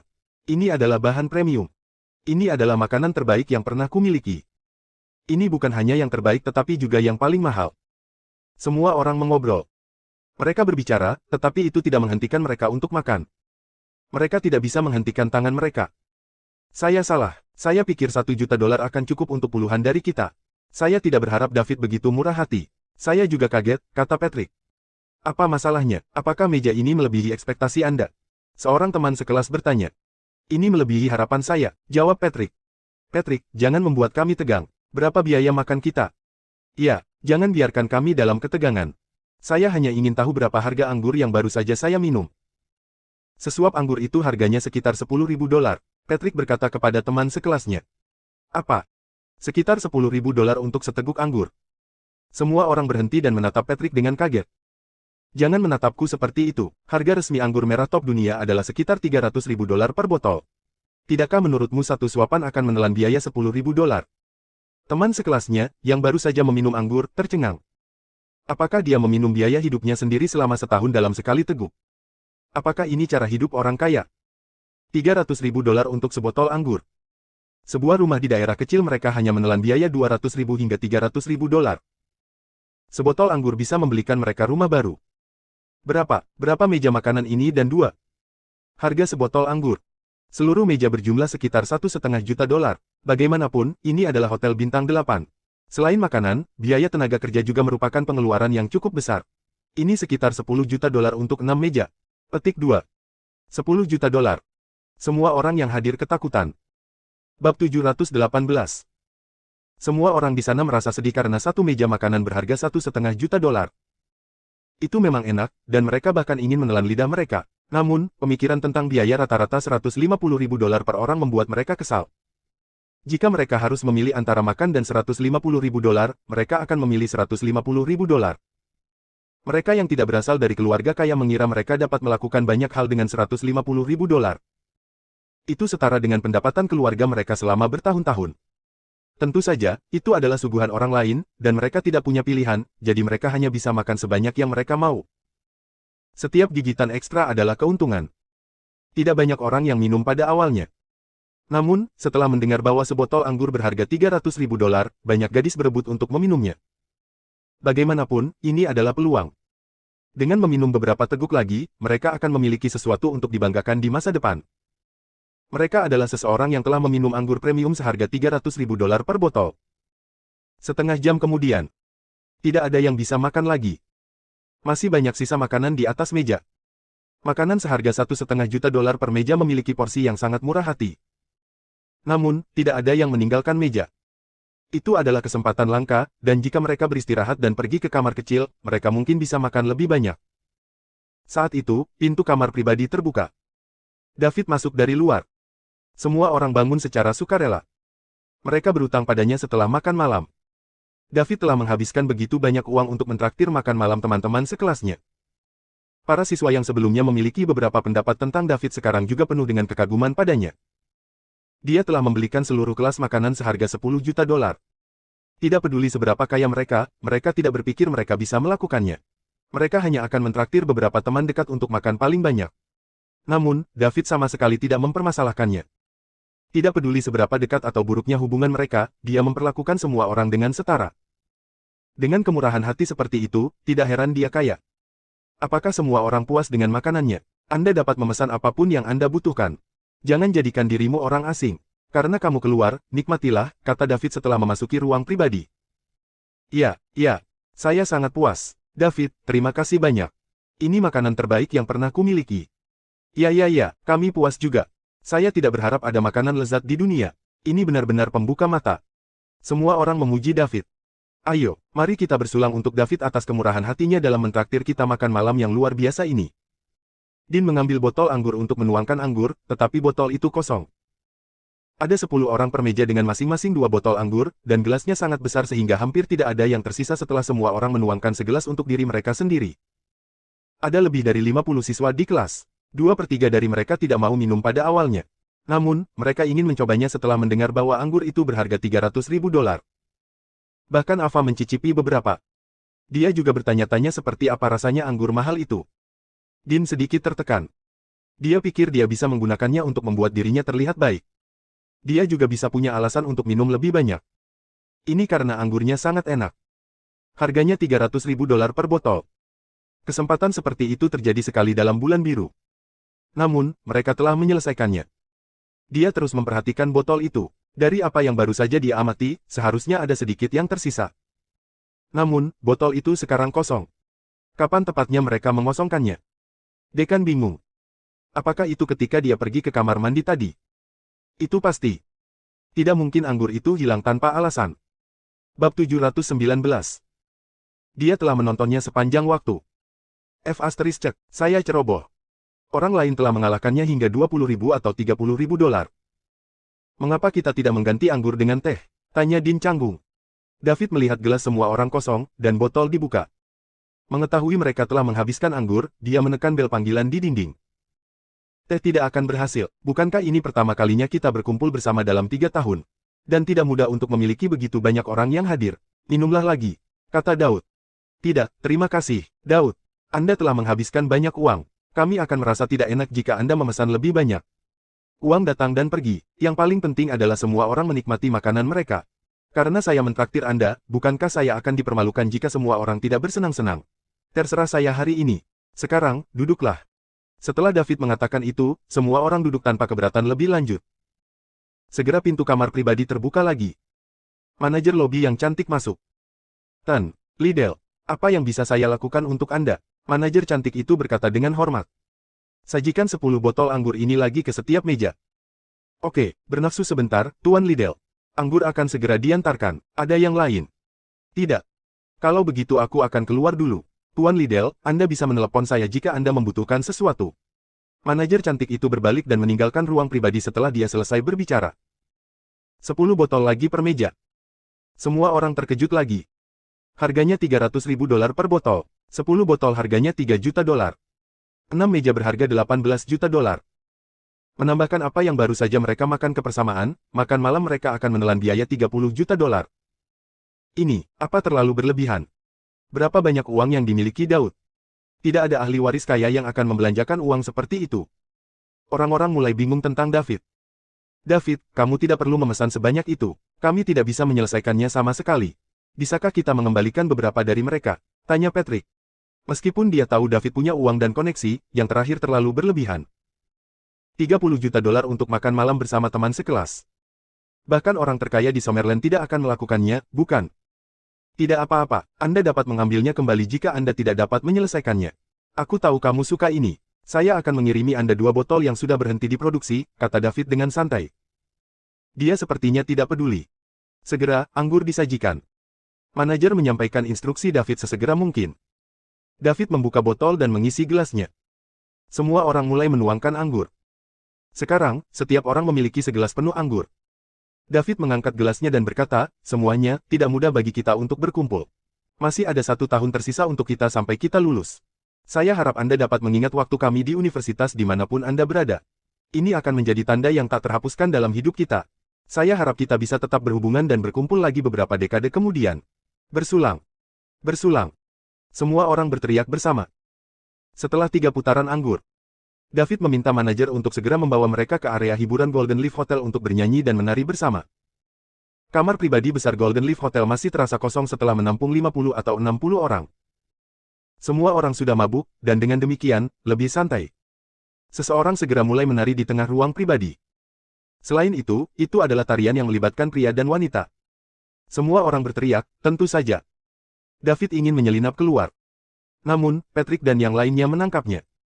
Karena itu, dia hanya bisa duduk bersama mereka di kamar pribadi. Bab 720. Sebagai pembawa acara hari ini, banyak teman sekelas perempuan yang mengundang David untuk bergabung dengan mereka. Namun, David menolak dengan berpura-pura mabuk. Setelah berhubungan dengan begitu banyak wanita cantik yang menakjubkan, yang setidaknya berusia 9 tahun, selera David meningkat. Dia tidak tertarik dengan 7 atau 8 ini. Dia tidak tertarik, tetapi orang lain tertarik. Patrick segera menyerah pada godaan dan bergabung dalam tarian. Ada beberapa teman sekelas wanita yang tampan di kelas, dan para pria berpikir akan menyenangkan untuk mengambil keuntungan dari mereka di tengah keributan itu. Namun, sayang sekali gadis paling populer di SRU, Ava tidak bergabung. Jika tidak, mereka akan lebih bersenang-senang. Mereka juga ingin melihat seperti apa gadis paling populer saat dia menari. Ava selalu terlihat pendiam dan lembut kepada mereka. Setelah Patrick dan yang lainnya pergi, David mengambil kesempatan itu untuk menyelinap keluar dari kamar pribadi. Dia mengirim SMS kepada Patrick, menyuruhnya pergi dengan semua orang setelah mereka selesai dan bahwa dia sudah mengurus tagihannya. Bahkan jika David tidak mengiriminya pesan, Patrick hanya bisa pergi dengan semua orang setelah mereka selesai. Tidak ada yang akan berjuang untuk membayar tagihan karena tidak ada yang mampu membelinya. David melihat waktu, ini sudah lewat jam 9 malam. Dia berjalan keluar dari Golden Leaf Hotel sendirian, bersiap untuk pergi dan pulang untuk beristirahat. David hendak pergi ketika sebuah suara menghentikannya. Daud menoleh ke belakang. Orang yang baru saja memanggilnya adalah Ava, primadona kelas dan kampus. Ava bergegas ke sisi David. "Ava, kenapa kamu berhenti bersenang-senang dengan mereka?" tanya Daud. "David, kamu tuan rumah hari ini. Kenapa kamu berhenti juga?" Ava bertanya sebagai tanggapan. "Aku sedikit lelah, jadi aku akan pulang untuk istirahat. Tapi jangan khawatir. Aku sudah membayar tagihannya, dan kamu bisa bersenang-senang sesukamu sampai pagi." "Terima kasih atas keramahan Anda hari ini. Saya juga lelah. Tolong kirim saya kembali ke sekolah, David." Petik 2. Tentu. David berjalan ke Bugatti Veyron miliknya, membuka pintu mobil, dan berkata, "Tolong, Ava." Keduanya masuk ke dalam Bugatti Veyron. Mobil meninggalkan Golden Leaf Hotel dengan suara gemuruh. Golden Leaf Hotel tidak jauh dari SRU, dan tidak butuh waktu lama untuk berjalan ke sana. Namun, David tidak mau kembali untuk mengambil mobilnya, jadi dia langsung pergi ke sana. David baru saja keluar dari tempat parkir Golden Leaf Hotel ketika Ava berkata, "David, ayo pergi ke suatu tempat dan bicara." Petik 2. "Sekarang, bukankah sudah terlambat?" jawab Daud. "Apa masalahnya? Gadis sepertiku bahkan tidak takut, jadi apa yang ditakuti pria sepertimu?" "Bukannya aku takut, anak laki-laki harus melindungi diri mereka sendiri di luar sana," kata Daud dengan sungguh-sungguh. "Uff." Ava tidak bisa menahan tawa. "David, kamu sangat lucu," kata Ava sambil tertawa. "Lain kali. Hari ini agak terlambat. Sekolah akan ditutup. Apakah kamu tidak ingin sekolah ditutup? Dengan begitu, Anda punya alasan untuk memesan kamar di luar. Anda akan memberi isyarat kepada staf hotel, meminta mereka berbohong bahwa hanya ada satu kamar tersisa. Kemudian keduanya harus berbagi kamar. Gadis itu akan menarik garis di tengah tempat tidur dan mengatakan mereka tidak boleh melewati batas, atau Anda akan menjadi brengsek. Pada akhirnya, anak laki-laki itu melewati batas dan mengikuti gadis itu begitu lampu padam." David menginjak rem. Menepi ke pinggir jalan, dia berbalik dan menatap Ava. "Ava, apakah kamu terlalu banyak menonton drama sabun?" "Benar-benar, itulah yang mereka katakan di TV, tetapi apakah Anda pernah berpikir seperti itu?" "Tidak pernah." "Apa kamu yakin?" Ava juga menoleh untuk melihat David. "Ya," David menjawab dengan percaya diri. "Baiklah, kamu menang. Kirimkan saya kembali ke sekolah," kata Ava sambil berbalik untuk melihat ke depan. Oke." David mengirim Ava kembali ke sekolah, dan mereka diam sepanjang perjalanan. Ava keluar dari mobil dan pergi tanpa pamit pada David. David pergi dengan ekspresi bingung di wajahnya. Dia tidak tahu apa yang telah dia lakukan pada Ava. Dia tidak pernah berpikir seperti itu. Sungguh membingungkan. David kembali ke Salt River International Residence, memarkir mobilnya, dan naik ke atas. Dia naik lift ke lantai atas. Pintu lift terbuka, dan David keluar. Begitu David melangkah keluar dari lift, dia melihat wajah yang akrab dan halus. Amelia. Apa yang dia lakukan di sini? Amelia datang menemui David. Dia telah lama merenung dan memutuskan untuk mengungkapkan perasaannya kepada David. Dia ingin memberitahu David bahwa dia masih perawan. Dia masih memiliki ciuman pertamanya juga. Jika David tidak mempercayainya, dia bisa mencobanya. Dia tidak akan melawan. Dia takut dia tidak akan pernah bertemu pria sebaik itu lagi jika dia kehilangan David. Bukan hanya karena David kaya tapi juga karena David bisa melakukan banyak hal untuk mantan pacarnya, Sarah. Dia adalah ahli waris yang sangat kaya yang berpura-pura menjadi orang miskin dan melakukan segalanya untuk Sarah. Dia bahkan melakukannya selama 3 tahun. Berapa banyak ahli waris super kaya yang bisa melakukan itu? Itu berarti dia mencintai Sarah.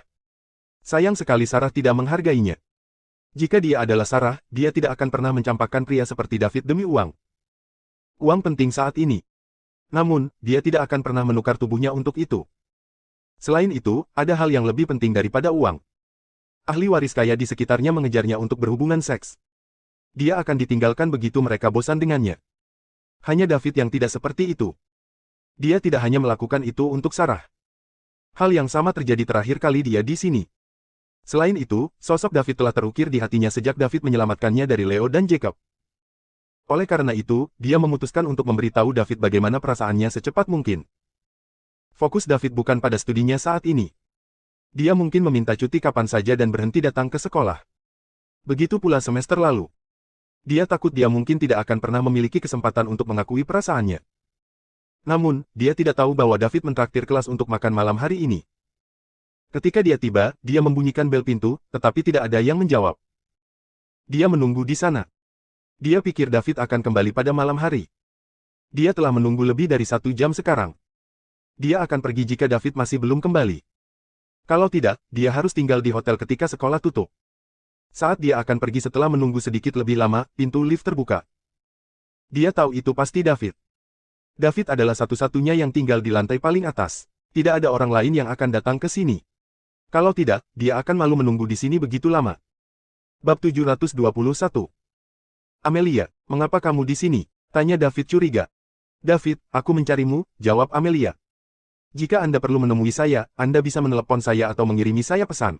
Jika Anda terus menunggu di sini, bagaimana jika saya tidak kembali? Tidak apa-apa, jika kamu tidak kembali, aku akan kembali ke kampus, kata Amelia sambil tersenyum. Namun, senyumnya agak pahit tidak peduli bagaimana dia melihatnya. Sudah larut, tidak aman bagimu untuk kembali sendirian, kan? Ada kantor polisi sementara di sebelah area pemukiman ini di mana saya bisa menunggu taksi dan kembali ke kampus.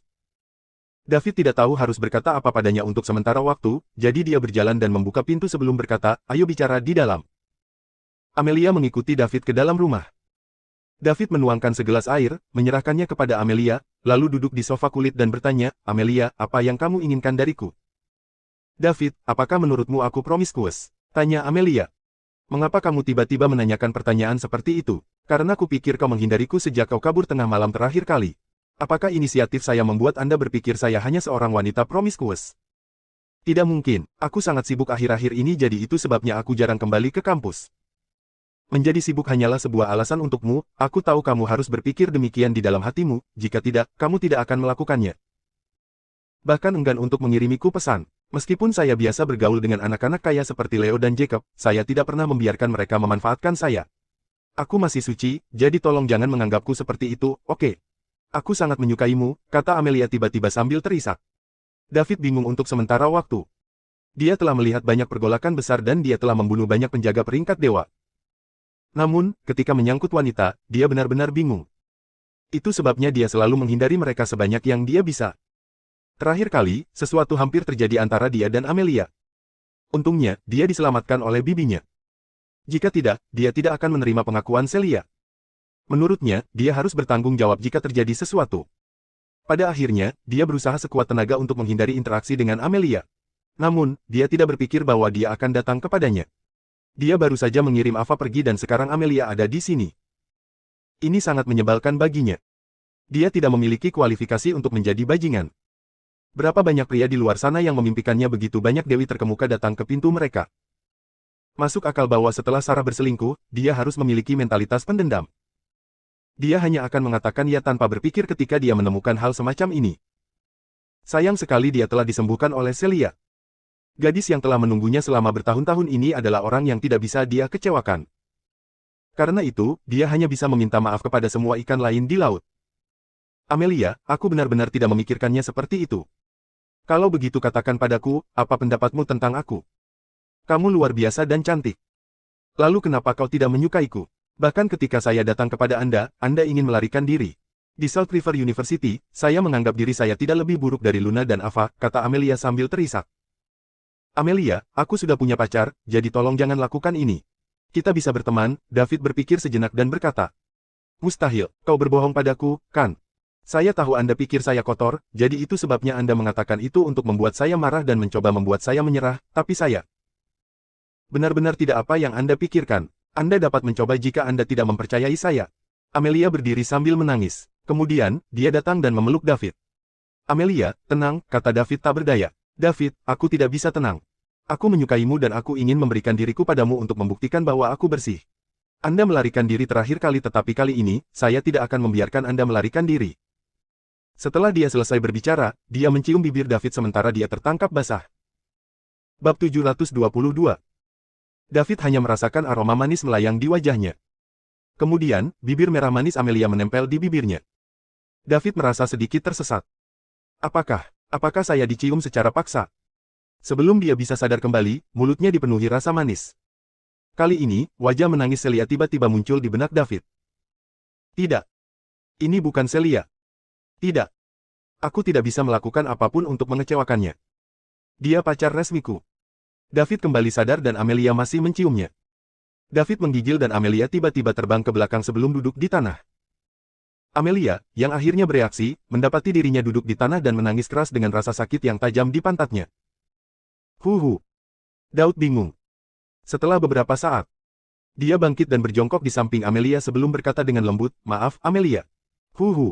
Yang menyambutnya adalah tangisan Amelia yang semakin keras. Jelas, dia dikejutkan oleh ledakan energi David yang tiba-tiba. "Amelia, kamu tahu aku dicampakkan oleh Sarah semester lalu dan aku belum pulih. Sarah dan saya telah bersama selama 4 tahun dan saya selalu menjadi pesuruhnya. Jika dia mengatakan dia lapar di tengah malam, saya akan membeli makanan dan mengirimkannya ke asramanya meskipun ada badai. Untuk ulang tahunnya, saya membeli ponsel terbaru untuknya dengan uang yang saya hasilkan setelah bekerja paruh waktu selama 3 bulan. Pada akhirnya, dia mencampakkan saya karena Leo lebih kaya dari saya dan bersedia membelikan tas untuknya dan membawanya ke hotel bintang 8.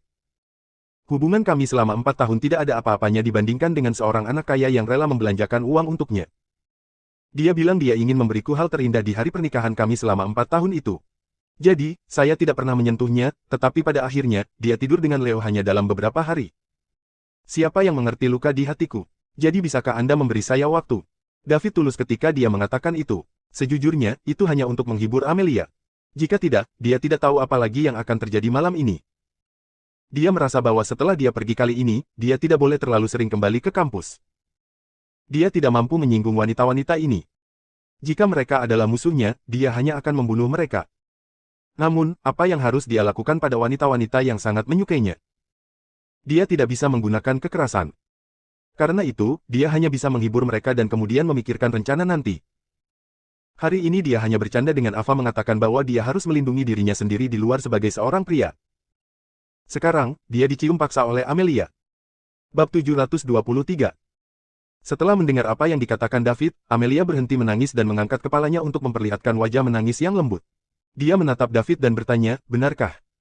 "Tentu saja, Amelia, kamu sangat cantik dan berani. Tidak salah berjuang untuk kebahagiaanmu sendiri, tapi kejadian Sarah telah memukulku dengan keras, jadi aku belum siap untuk menerima hubunganku selanjutnya, tolong mengertilah." David pura-pura dalam dan menjawab. Ia hanya bisa berusaha menenangkan Amelia sebaik mungkin. Dia bahkan tidak berani bercerita tentang Celia. Kalau tidak, dia takut Amelia akan melakukan sesuatu yang ekstrim. Dikatakan bahwa wanita yang sedang jatuh cinta memiliki IQ negatif dan mereka sangat gila. David akhirnya melihatnya hari ini. "Apakah kamu akan memilihku ketika kamu sudah melupakannya?" Amelia menatap David dan bertanya dengan serius. Aku juga tidak tahu, karena aku belum mood memikirkan masalah ini, dan aku tidak tahu berapa lama aku akan menerima hubungan selanjutnya, Amelia. Jika Anda bertemu dengan orang yang tepat, tolong jangan buang waktu Anda untuk saya, oke? Karena saya tidak bisa memberikan janji apapun, dan itu mungkin berakhir sia-sia, nasihat David. David, aku akan menunggumu. Tidak peduli berapa lama, aku akan tetap menunggu. Saya hanya berharap Anda bisa memberi saya kesempatan setelah melupakan Sarah. Aku pasti akan menyayangimu karena aku tidak akan pernah bertemu orang yang lebih baik darimu. Kata Amelia dengan tulus. Amelia, kenapa kamu melakukan ini? Aku tidak sebaik itu, seperti yang kamu pikirkan. Kalau tidak, saya tidak akan dibuang oleh Sarah, kata David sambil tersenyum masam. Itu karena dia bodoh. Anda telah melakukan begitu banyak untuknya, dan dia tidak tahu bagaimana menghargainya, tetapi saya tidak akan seperti dia. Saya mudah puas. Bangun dulu dan kita akan membicarakan ini nanti. Perencanaan tidak dapat mendahului perubahan. Sekarang aku benar-benar sedang tidak ingin memikirkannya. David membantu Amelia berdiri. Ah, sakit. Amelia berteriak. Kemudian, dia tersandung. Lututnya lemah dan dia hampir jatuh, jadi dia menyandarkan seluruh tubuhnya pada David. David hanya bisa menopang Amelia dan perlahan bergerak ke sofa. Apa kabar? Di mana lukanya? Mari saya lihat. Saya memiliki pengetahuan tentang pengobatan tradisional sehingga saya dapat mengobati beberapa masalah kecil, tanya David meminta maaf. Amelia juga dewi di hati banyak anak laki-laki di South River University. Meski berinisiatif untuk mencium David dan David adalah korbannya, pada akhirnya ia tetap mendapatkan keuntungan dari hal tersebut.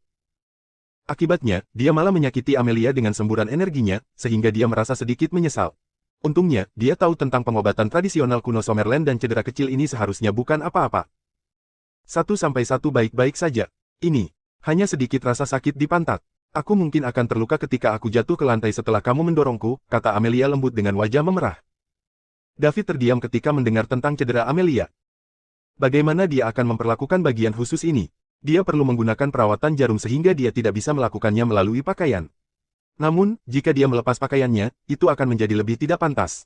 Bagaimana kalau aku membawamu ke rumah sakit? Kata David malu-malu, apakah kamu tidak tahu obat tradisional?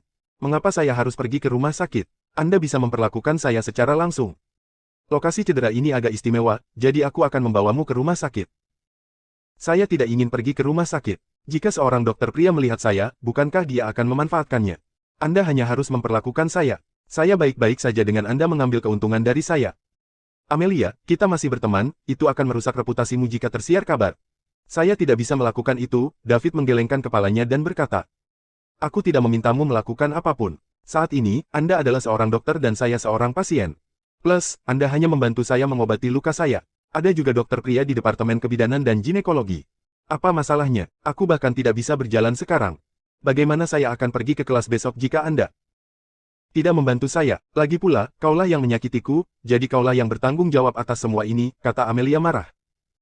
Tapi, David masih ingin mengatakan tidak. Namun, dia disela oleh Amelia sebelum dia bisa menyelesaikan kalimatnya. Tidak ada yang salah dengan itu. Jika Anda tidak membantu saya, kirim saya kembali. Bagaimanapun juga aku tidak akan pergi ke rumah sakit. Baik, saya akan membantu Anda melihatnya, kata David tak berdaya. Ini bukan pertama kalinya dia memeriksa seorang wanita. Sebagai seorang dokter, David perlahan mengoreksi mentalitasnya. Lalu apa yang harus aku lakukan? Tanya Amelia dengan wajah memerah. Goresan air mata di wajahnya masih ada. Berbaring saja telungkup, kata David. Apa aku tidak perlu melepas celanaku? Amelia bertanya, tersipu. Biar aku lihat dulu apakah ini serius. Baiklah kalau begitu, kata Amelia kecewa. Bab 724. David menolak dengan tegas barusan sehingga dia pikir dia perlu melepas celananya. Amelia berbaring di sofa. Dia mengatupkan giginya sambil bergerak. Dia benar-benar kesakitan. Ketika dia didorong oleh David, dia merasa seperti sedang terbang. Segera setelah itu, dia merasakan sakit yang tajam di pantatnya. Lantai kayunya sangat keras, dan bisa dibayangkan bagaimana perasaannya setelah jatuh dari tempat setinggi itu. Dia baru saja menangis dengan keras sebagian karena David menolaknya, di sisi lain, itu juga disebabkan oleh rasa sakit yang parah di pantatnya. Toleransi seorang gadis terhadap rasa sakit sangat rendah. 3. Baiklah, kata Amelia, berbaring tengkurap. Saat David meletakkan tangannya di atasnya untuk bersiap menggosok area yang terluka, Amelia menjerit keras. Ah, sakit. Baiklah, aku tidak bisa melihatnya dan aku bahkan tidak bisa menyentuhnya. Bagaimana saya akan mengobatinya? Dengan persetujuan Amelia, David sedikit mengangkat pakaiannya untuk memperlihatkan bagian yang terluka. Kemudian, dia memulai perawatan jarum. Amelia memang terluka. Untungnya, tulangnya tidak rusak. Kalau tidak, itu akan sedikit merepotkan. Jika tulangnya terluka, bahkan jika dia adalah seorang dokter jenius, butuh setidaknya 1 minggu untuk sembuh. David mulai meningkatkan sirkulasi darah di dalam tubuh Amelia. Selama tulangnya baik-baik saja, masalah kecil ini dapat digambarkan sebagai sepotong kue untuk David, yang telah mempelajari pengobatan tradisional kuno Summerland. Segera setelah itu, kemerahan dan bengkak menghilang. David melepas jarum dan berkata setelah berbalik, sudah selesai. Lihat apakah Anda bisa berjalan. Wajah Amelia merah. Hah, tidak terlalu sakit sekarang. Dia berdiri dan mengambil 2 langkah. Meskipun dia belum sepenuhnya sembuh, itu masih jauh lebih baik dari sebelumnya. Selain itu tidak mempengaruhi jalannya sama sekali. Betapa menakjubkan. Saya tidak tahu bahwa David tahu kedokteran. Bagaimana itu? Tanya Daud. Saya sembuh. David, kamu sangat luar biasa. Kata Amelia senang. Bagus kalau kamu baik-baik saja. Pada akhirnya, aku masih yang harus disalahkan. Saya seharusnya tidak mendorong. Anda begitu keras dan saya bertanggung jawab untuk menyebabkan cedera pada Anda. Aku tidak menyalahkanmu. Aku juga bertanggung jawab. David tidak ingin melanjutkan topik ini, jadi dia berkata, biarkan saya mengirim Anda kembali. Baiklah, jawab Amelia, merasa sedikit sedih. Dia baru saja bahagia, tetapi sekarang karena David sangat mendesak untuk mengirimnya kembali, dia langsung merasa sedih. David bisa melihat perubahan emosi Amelia dan hatinya melunak. David bisa membunuh musuhnya tanpa ragu-ragu, tetapi ketika menyangkut teman-temannya, dia tidak bisa begitu biadab. Dia mengira ini adalah kelemahannya, tetapi dia tidak bisa mengubahnya dalam jangka pendek. Bab 725. Sudah larut, jadi mengapa kamu tidak tinggal di sini? Kamar yang kamu tempati belum ditempati sejak terakhir kali kamu datang, kata David sambil menghela nafas. Oke, jawab Amelia langsung. Kesedihannya segera berubah menjadi kebahagiaan. David tidak punya pilihan selain mendesah sedih. Seorang wanita akan mengubah suasana hatinya secepat membalik halaman. Dia memiliki suasana hati yang berbeda setiap detik. Kalau begitu aku naik dulu, istirahat lebih awal, kata David dan naik ke atas. Amelia memandangi sosok David yang pergi dan tidak berbalik sampai dia menghilang ke tangga. Kemudian, dia menatap pemandangan malam di luar jendela dengan bingung. David naik ke lantai atas loteng. Dia akan melepas pakaiannya dan melompat ke kolam renang untuk mandi, tetapi dia baru ingat ketika setengah dari pakaiannya dilepas bahwa dia tidak tinggal sendirian malam ini. Amelia masih di sana. Akan buruk jika dia berjalan dan melihatnya. Jadi, David mengenakan pakaiannya kembali. Setelah itu, dia berjalan kembali ke kamar, berganti menjadi celana pendek ketat, dan keluar. Dengan itu, dia melompat ke kolam. Air di kolam renang diganti setiap hari, jadi tidak ada masalah dengan kualitas airnya, dan juga sangat bersih. Setelah beberapa putaran, David bangkit dan beristirahat di kursi di tepi kolam. Kehidupan seperti ini adalah sesuatu yang bahkan tidak bisa dia bayangkan sebelum dia mendapatkan sistemnya. Kekayaan tak berujung dan wanita cantik yang tak terhitung jumlahnya di sekelilingnya. Meskipun dia sudah memiliki Celia dan dia tidak ingin menjadi bajingan yang akan jatuh cinta pada setiap wanita yang dia lihat, tetap menyenangkan disukai oleh wanita cantik. Kekuatannya juga telah mencapai puncak peringkat dewa, yang menempatkannya di puncak dunia.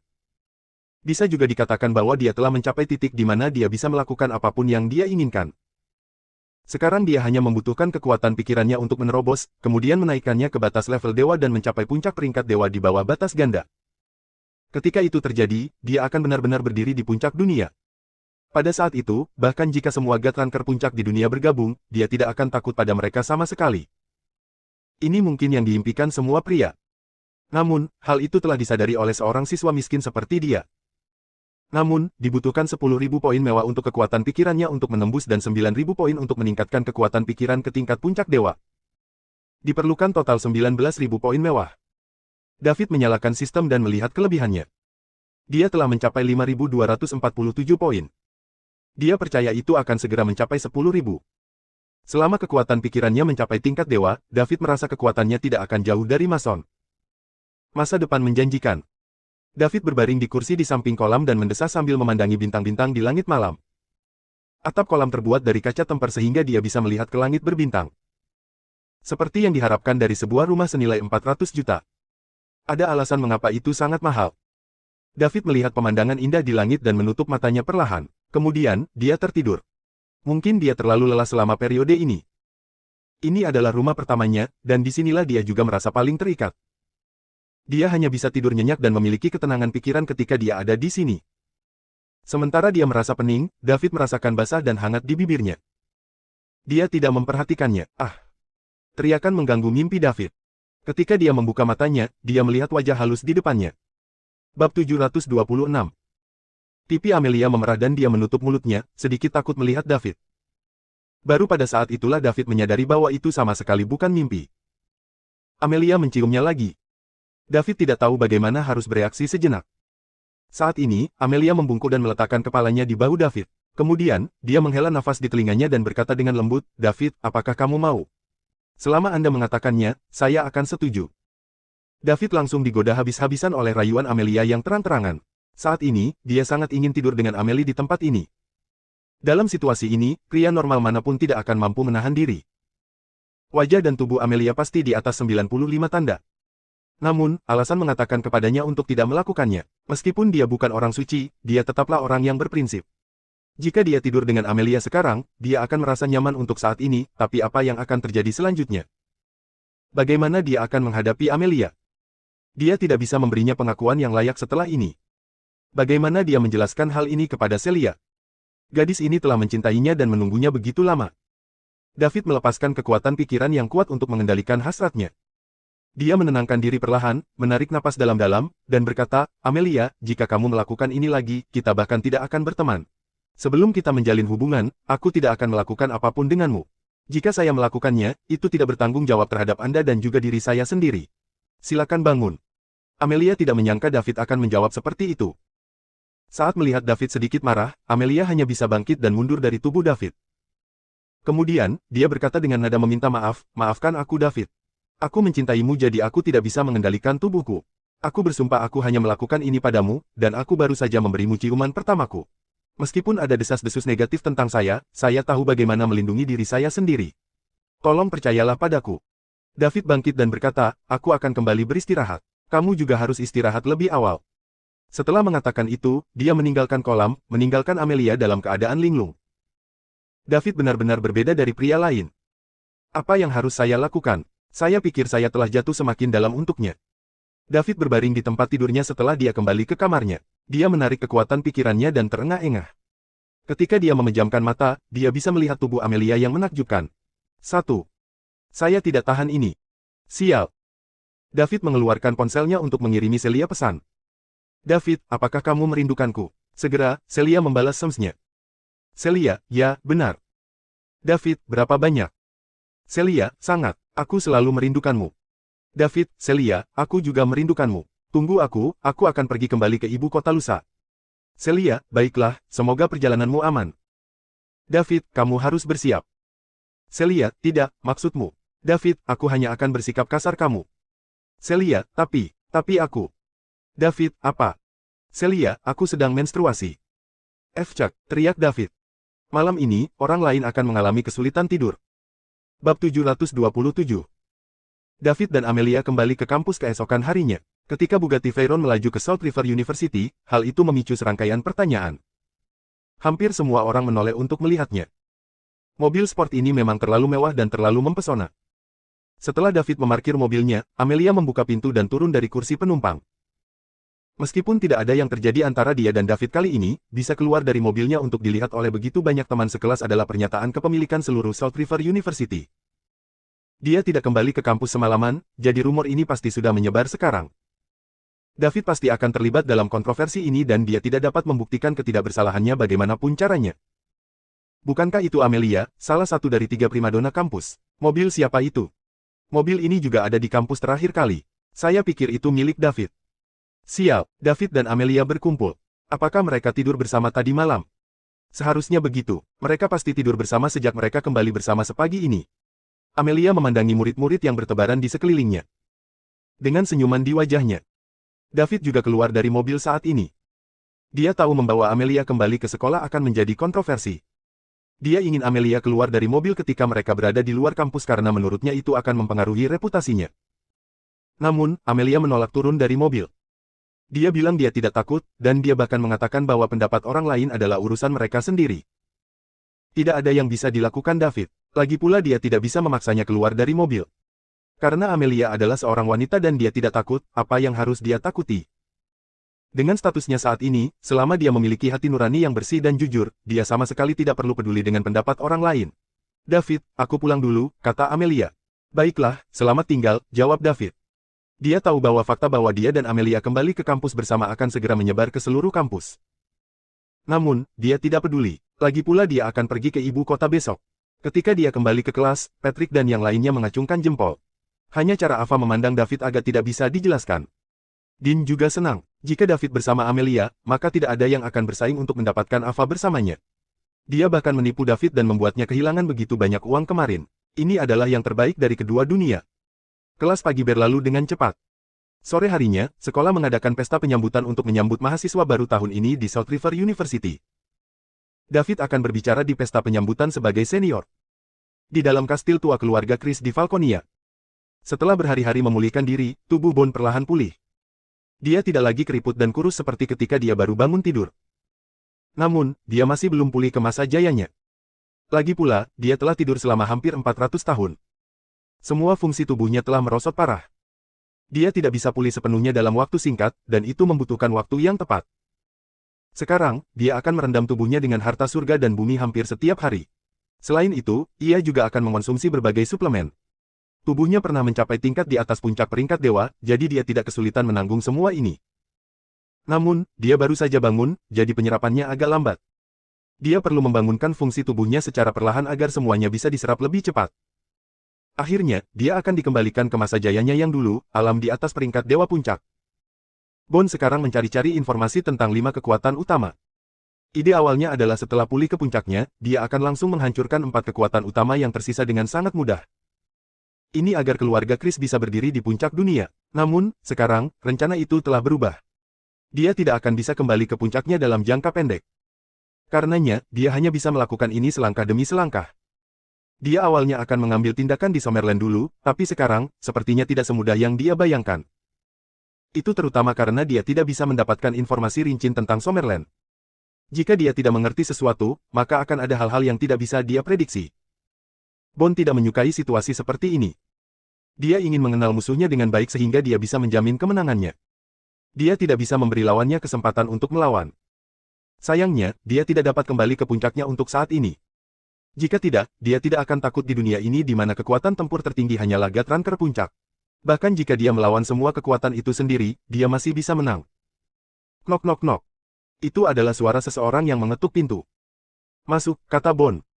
Pintu didorong terbuka. Kemudian, patriark keluarga Chris saat ini, Robert yang merupakan seorang Gatranker, berjalan masuk. Sebenarnya, keluarga Chris juga memiliki puncak Gatranker yang sangat kuat, dan itu adalah ayah Robert, Bieber Chris, patriark sebelumnya dari keluarga Chris. Namun, Bieber telah mengasingkan diri untuk mengurangi konsumsi energi di tubuhnya dan mempelajari metode untuk menerobos ke alam berikutnya. Dia baru keluar pada hari Grandmaster Bond bangun. Kemudian, dia kembali ke pengasingan setelah mengunjungi Grandmaster dan diinstruksikan olehnya. Bimbingan Bond membuat Bieber merasa selangkah lebih dekat keterobosan. Tentu saja, ini masih selangkah lebih maju. Adapun berapa banyak langkah yang tersisa sebelum menembus puncak Gatrank, tidak ada yang tahu. Bahkan Grandmaster keluarga Chris, Bond, tidak tahu. Saat itu, dia telah melalui banyak kesulitan untuk menembus tahap ini, dan sekarang setelah 400 tahun tidur nyenyak, ingatannya sedikit kabur. Grandmaster, target pertama kita adalah Summerland, kan? Tanya Robert. Saya baru saja memeriksa informasi Summerland. Selain Mason Stephanie, Gatranker Puncak yang sekarat, tampaknya ada banyak keluarga dan sekte tersembunyi yang muncul kembali di Summerland. Kata Bond. Ya, guru besar, keluarga dan sekte tersembunyi ini tidak boleh diremehkan, terutama beberapa kekuatan besar, seperti keluarga Raja dan Krum. Mereka semua memiliki Gatranker yang terlambat dan kami tidak dapat menentukan apakah ada Gatranker Puncak di antara mereka, jawab Robert. Kalau begitu jangan lakukan apapun pada Summerland untuk saat ini. Saya belum pulih ke puncak saya, jadi saya ingin menghindari faktor yang tidak terkendali. Informasi tentang keluarga Marrow dan keluarga Oxys akurat, bukan? Benar-benar akurat. Ketiga keluarga kami telah mengendalikan Falconia bersama selama bertahun-tahun dan saling mengenal dengan baik. Kalau begitu jadikan keluarga Marrow dan keluarga Oxys sebagai bawahan kita sebelum menyerang Summerland, untuk menyatukan dunia dan membiarkan keluarga Chris bersinar kembali. Ya, Tuan Besar. Atur staf, dan kita akan pergi ke keluarga Marrow sekarang. Ya. Bab 728. David tidak tahu bahwa ada keberadaan di luar puncak Gatranker yang telah terbangun di dunia, dan bahkan jika Bond belum pulih ke masa jayanya, dia masih lebih kuat dari Gatranker Puncak. Kalau tidak, dia tidak akan senyaman sekarang dan masih dalam mood untuk kelas. Sore harinya, di pesta penyambutan universitas, David, atas nama senior yang mewakili Universitas South River, menyampaikan pidato kepada mahasiswa baru sekolah yang baru tiba.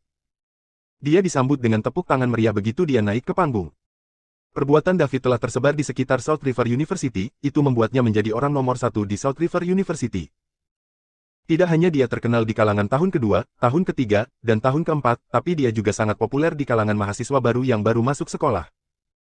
Dengan kekuatan dan statusnya yang semakin meningkat, berpidato di sekolah hanyalah masalah kecil bagi David dan bukan masalah besar baginya. Dia hanya perlu mengatakan beberapa patah kata dan itu bisa membuat banyak orang di bawah berteriak untuknya. Inilah yang disebut efek selebriti. Setelah menyampaikan pidato, David menyumbangkan $200 juta ke universitas seperti yang dijanjikan, dan pada saat yang sama meminta cuti dari Rektor Oliver. Niatnya untuk kembali ke Provinsi South River kali ini selesai. Dia mungkin tidak akan kembali ke Provinsi South River dalam waktu dekat. Dengan dibentuknya tim disiplin, masih banyak hal yang harus dilakukan. Setelah meninggalkan kampus, hari sudah hampir malam. David menelepon Charles dan memintanya untuk bertemu. Kemudian, dia pergi ke lokasi di mana dia akan bertemu dengan Charles. Tadi malam, David memberitahu Charles bahwa dia akan mencarinya hari ini untuk berbicara dengannya. Sebelum pergi, David perlu memberitahu Charles sesuatu. River City memiliki tempat penting di hati David. Dia telah tinggal di sini selama beberapa tahun dan kerabat terdekatnya juga tinggal di sini. Dia tidak akan membiarkan hal buruk terjadi di sini. Mason ingin memalsukan kematiannya untuk memikat pasukan asing untuk beraksi, jadi Summerland pasti akan segera jatuh ke dalam periode kekacauan yang singkat. Charles tidak bisa membantu banyak, tapi dia bisa membantu David mengawasi River City. Dia juga perlu mengakui sesuatu kepada Charles. David bergegas ke lokasi yang disepakati dan menemukan bahwa itu adalah kedai kopi kelas atas. "Halo, Tuan, ada yang bisa saya bantu?" David melangkah ke pintu dan seorang pelayan bertanya dengan hormat. "Aku mencari Charles. Kami membuat janji," kata David. "Silakan ikut saya, Pak. Tuan Luther sudah menunggu Anda." David dibawa ke pintu kamar pribadi oleh pelayan. Tuan Luther ada di dalam." "Terima kasih." "Sama-sama, jika Anda butuh sesuatu, Anda dapat menelepon saya kapan saja." "Baik." David mendorong pintu terbuka dan menemukan Charles dan Sandy duduk di dalam mengobrol. Ketika mereka mendengar pintu terbuka, Charles dan Sandy menoleh ke arah David pada saat yang bersamaan. "Dev. Dev." Charles dan Sandy memanggil pada saat bersamaan. Ketika Sandy melihat David, ekspresi terkejut muncul di wajahnya. "Charles, Sandy." David berjalan untuk duduk. Sandy segera membuatkan secangkir kopi untuk David. "Dev, kamu mau gula?" tanya Sandy. "Aku mau sedikit," jawab David. "Oke." Sandy mulai menambahkan gula ke dalam kopi David. "Charles, bagaimana kabar River City akhir-akhir ini?" tanya Daud. "Tidak buruk. Setelah menggunakan keluarga Nicole sebagai contoh, hampir tidak ada lagi yang berani membuat masalah di sini," jawab Charles. "Charles, sebentar lagi, seluruh Summerland mungkin mengalami turbulensi singkat. Untuk alasannya, saya tidak bisa mengatakannya, tapi jangan khawatir, itu tidak akan bertahan lama. Jika Anda memiliki sesuatu yang tidak dapat Anda selesaikan selama periode ini, Anda dapat menghubungi saya secara langsung dan saya akan menanganinya." Bab 730. Setelah menutup telepon dengan Pearl, David berbaring di bel, bertanya-tanya apakah dia harus mendapatkan akta nikah dengan Celia. Dengan cara ini, dia juga bisa berurusan dengan wanita di sekitarnya. Namun, jika mereka seperti Selena yang mengatakan dia tidak peduli meski dia tahu dia punya pacar, segalanya akan menjadi sedikit lebih rumit. Mudah-mudahan Pearl tidak seperti itu. "Lupakan saja, aku harus berhenti memikirkan hubungan. Lebih baik memikirkan bagaimana membuat Summerland aman dan sehat dalam kekacauan yang terjadi selanjutnya." Mason masih ada sehingga dia tidak perlu khawatir tentang pasukan asing yang bermusuhan untuk saat ini. Hal pertama yang harus dia lakukan adalah menugaskan tim disiplin untuk bersiap di berbagai lokasi di Summerland. Kemudian dia secara pribadi akan memimpin tim untuk menyelesaikan kekhawatiran internal Summerland, yaitu keluarga Dominic dan Star Alliance. Baik. Setelah dua hal ini diselesaikan, poin mewahnya seharusnya hampir cukup untuk kekuatan pikirannya untuk menerobos keesokan harinya. David langsung terbang kembali ke ibu kota. Dia tidak langsung menemui Celia bukan karena dia sedang haid. Besok adalah hari di mana anggota tim disiplin akan berkumpul. Dia harus bertemu Julia terlebih dahulu dan mempelajari daftar yang dikirim oleh keluarga dan sekte besar yang tersembunyi. Dia perlu melihat orang-orang kuat seperti apa yang telah dikirim sehingga lebih mudah untuk mengelompokkan mereka. Keduanya membuat janji untuk bertemu di Opulence Manor. Ini akan menjadi markas tim disiplin mulai sekarang. Pada saat David tiba di kemewahan Manor, Julia sudah tiba. "David, ini adalah daftar yang dikirim oleh pasukan utama. Saya telah menyelesaikannya. Total ada 96 orang. 6 di antaranya setengah jalan menuju Gatreng, 38 Dragon Ranker puncak, dan 52 Dragon Ranker akhir. Saya juga membagi mereka menjadi 11 tim sesuai dengan kekuatan mereka seperti yang Anda inginkan. Silakan lihat dan lihat apa lagi yang perlu disesuaikan." Julia menyerahkan setumpuk dokumen kepada David dan berkata, "Apakah mereka semua begitu kuat? Tampaknya keluarga dan sekte yang tersembunyi ini menderita kerugian besar kali ini," kata David setelah menerima informasi tersebut. "Tidak ada jalan lain. Anda mengikat jumlah sumber daya yang dialokasikan ke pasukan utama di masa depan dengan kontribusi mereka ke tim disiplin. Jadi tentu saja mereka akan menganggap ini serius. Mereka semua mengirim anggota paling kuat yang mereka bisa tanpa melumpuhkan perkembangan mereka sendiri. Bagus. Bagaimana mereka bisa mendapat manfaat jika mereka tidak berkontribusi? Kakek buyut saya juga mengatakan bahwa Anda melakukan pekerjaan dengan baik dalam hal ini. David, apa pendapat Anda tentang materi yang saya siapkan ini?" David membolak-balik informasi itu, melihatnya sebentar, dan berkata, "Ya, itu dilakukan dengan baik. Pembagiannya juga sangat masuk akal. Saya akan mengikuti ini besok." 1 hari kemudian. Di dalam kemewahan Manor. Saat ini, orang-orang yang dikirim dari semua kekuatan tersembunyi utama di Summerland berkumpul di sini. Ada 132 orang dan tidak kurang. 6 orang setengah jalan menuju Gatreng. Di antara mereka, 2 orang tua dan 4 orang setengah baya. Ketika David melihat semua orang ada di sini, dia berdiri dan berkata, "Karena kalian semua ada di sini, kalian harus tahu apa tujuan kalian berada di sini. Mulai sekarang, Anda akan menjadi anggota tim disiplin Summerland. Izinkan saya memperkenalkan diri, nama saya David Liddell dan saya adalah kapten tim disiplin Summerland. Di belakangku ada Julia Stefani, dia wakil kapten tim disiplin Summerland. Saya tidak peduli apakah Anda adalah Ranker Dragun Puncak atau setengah jalan menuju peringkat dewa, atau mungkin Anda memiliki posisi yang sangat tinggi di keluarga atau sekte Anda. Karena kamu di sini, kamu harus mematuhi perintah. Bersambung.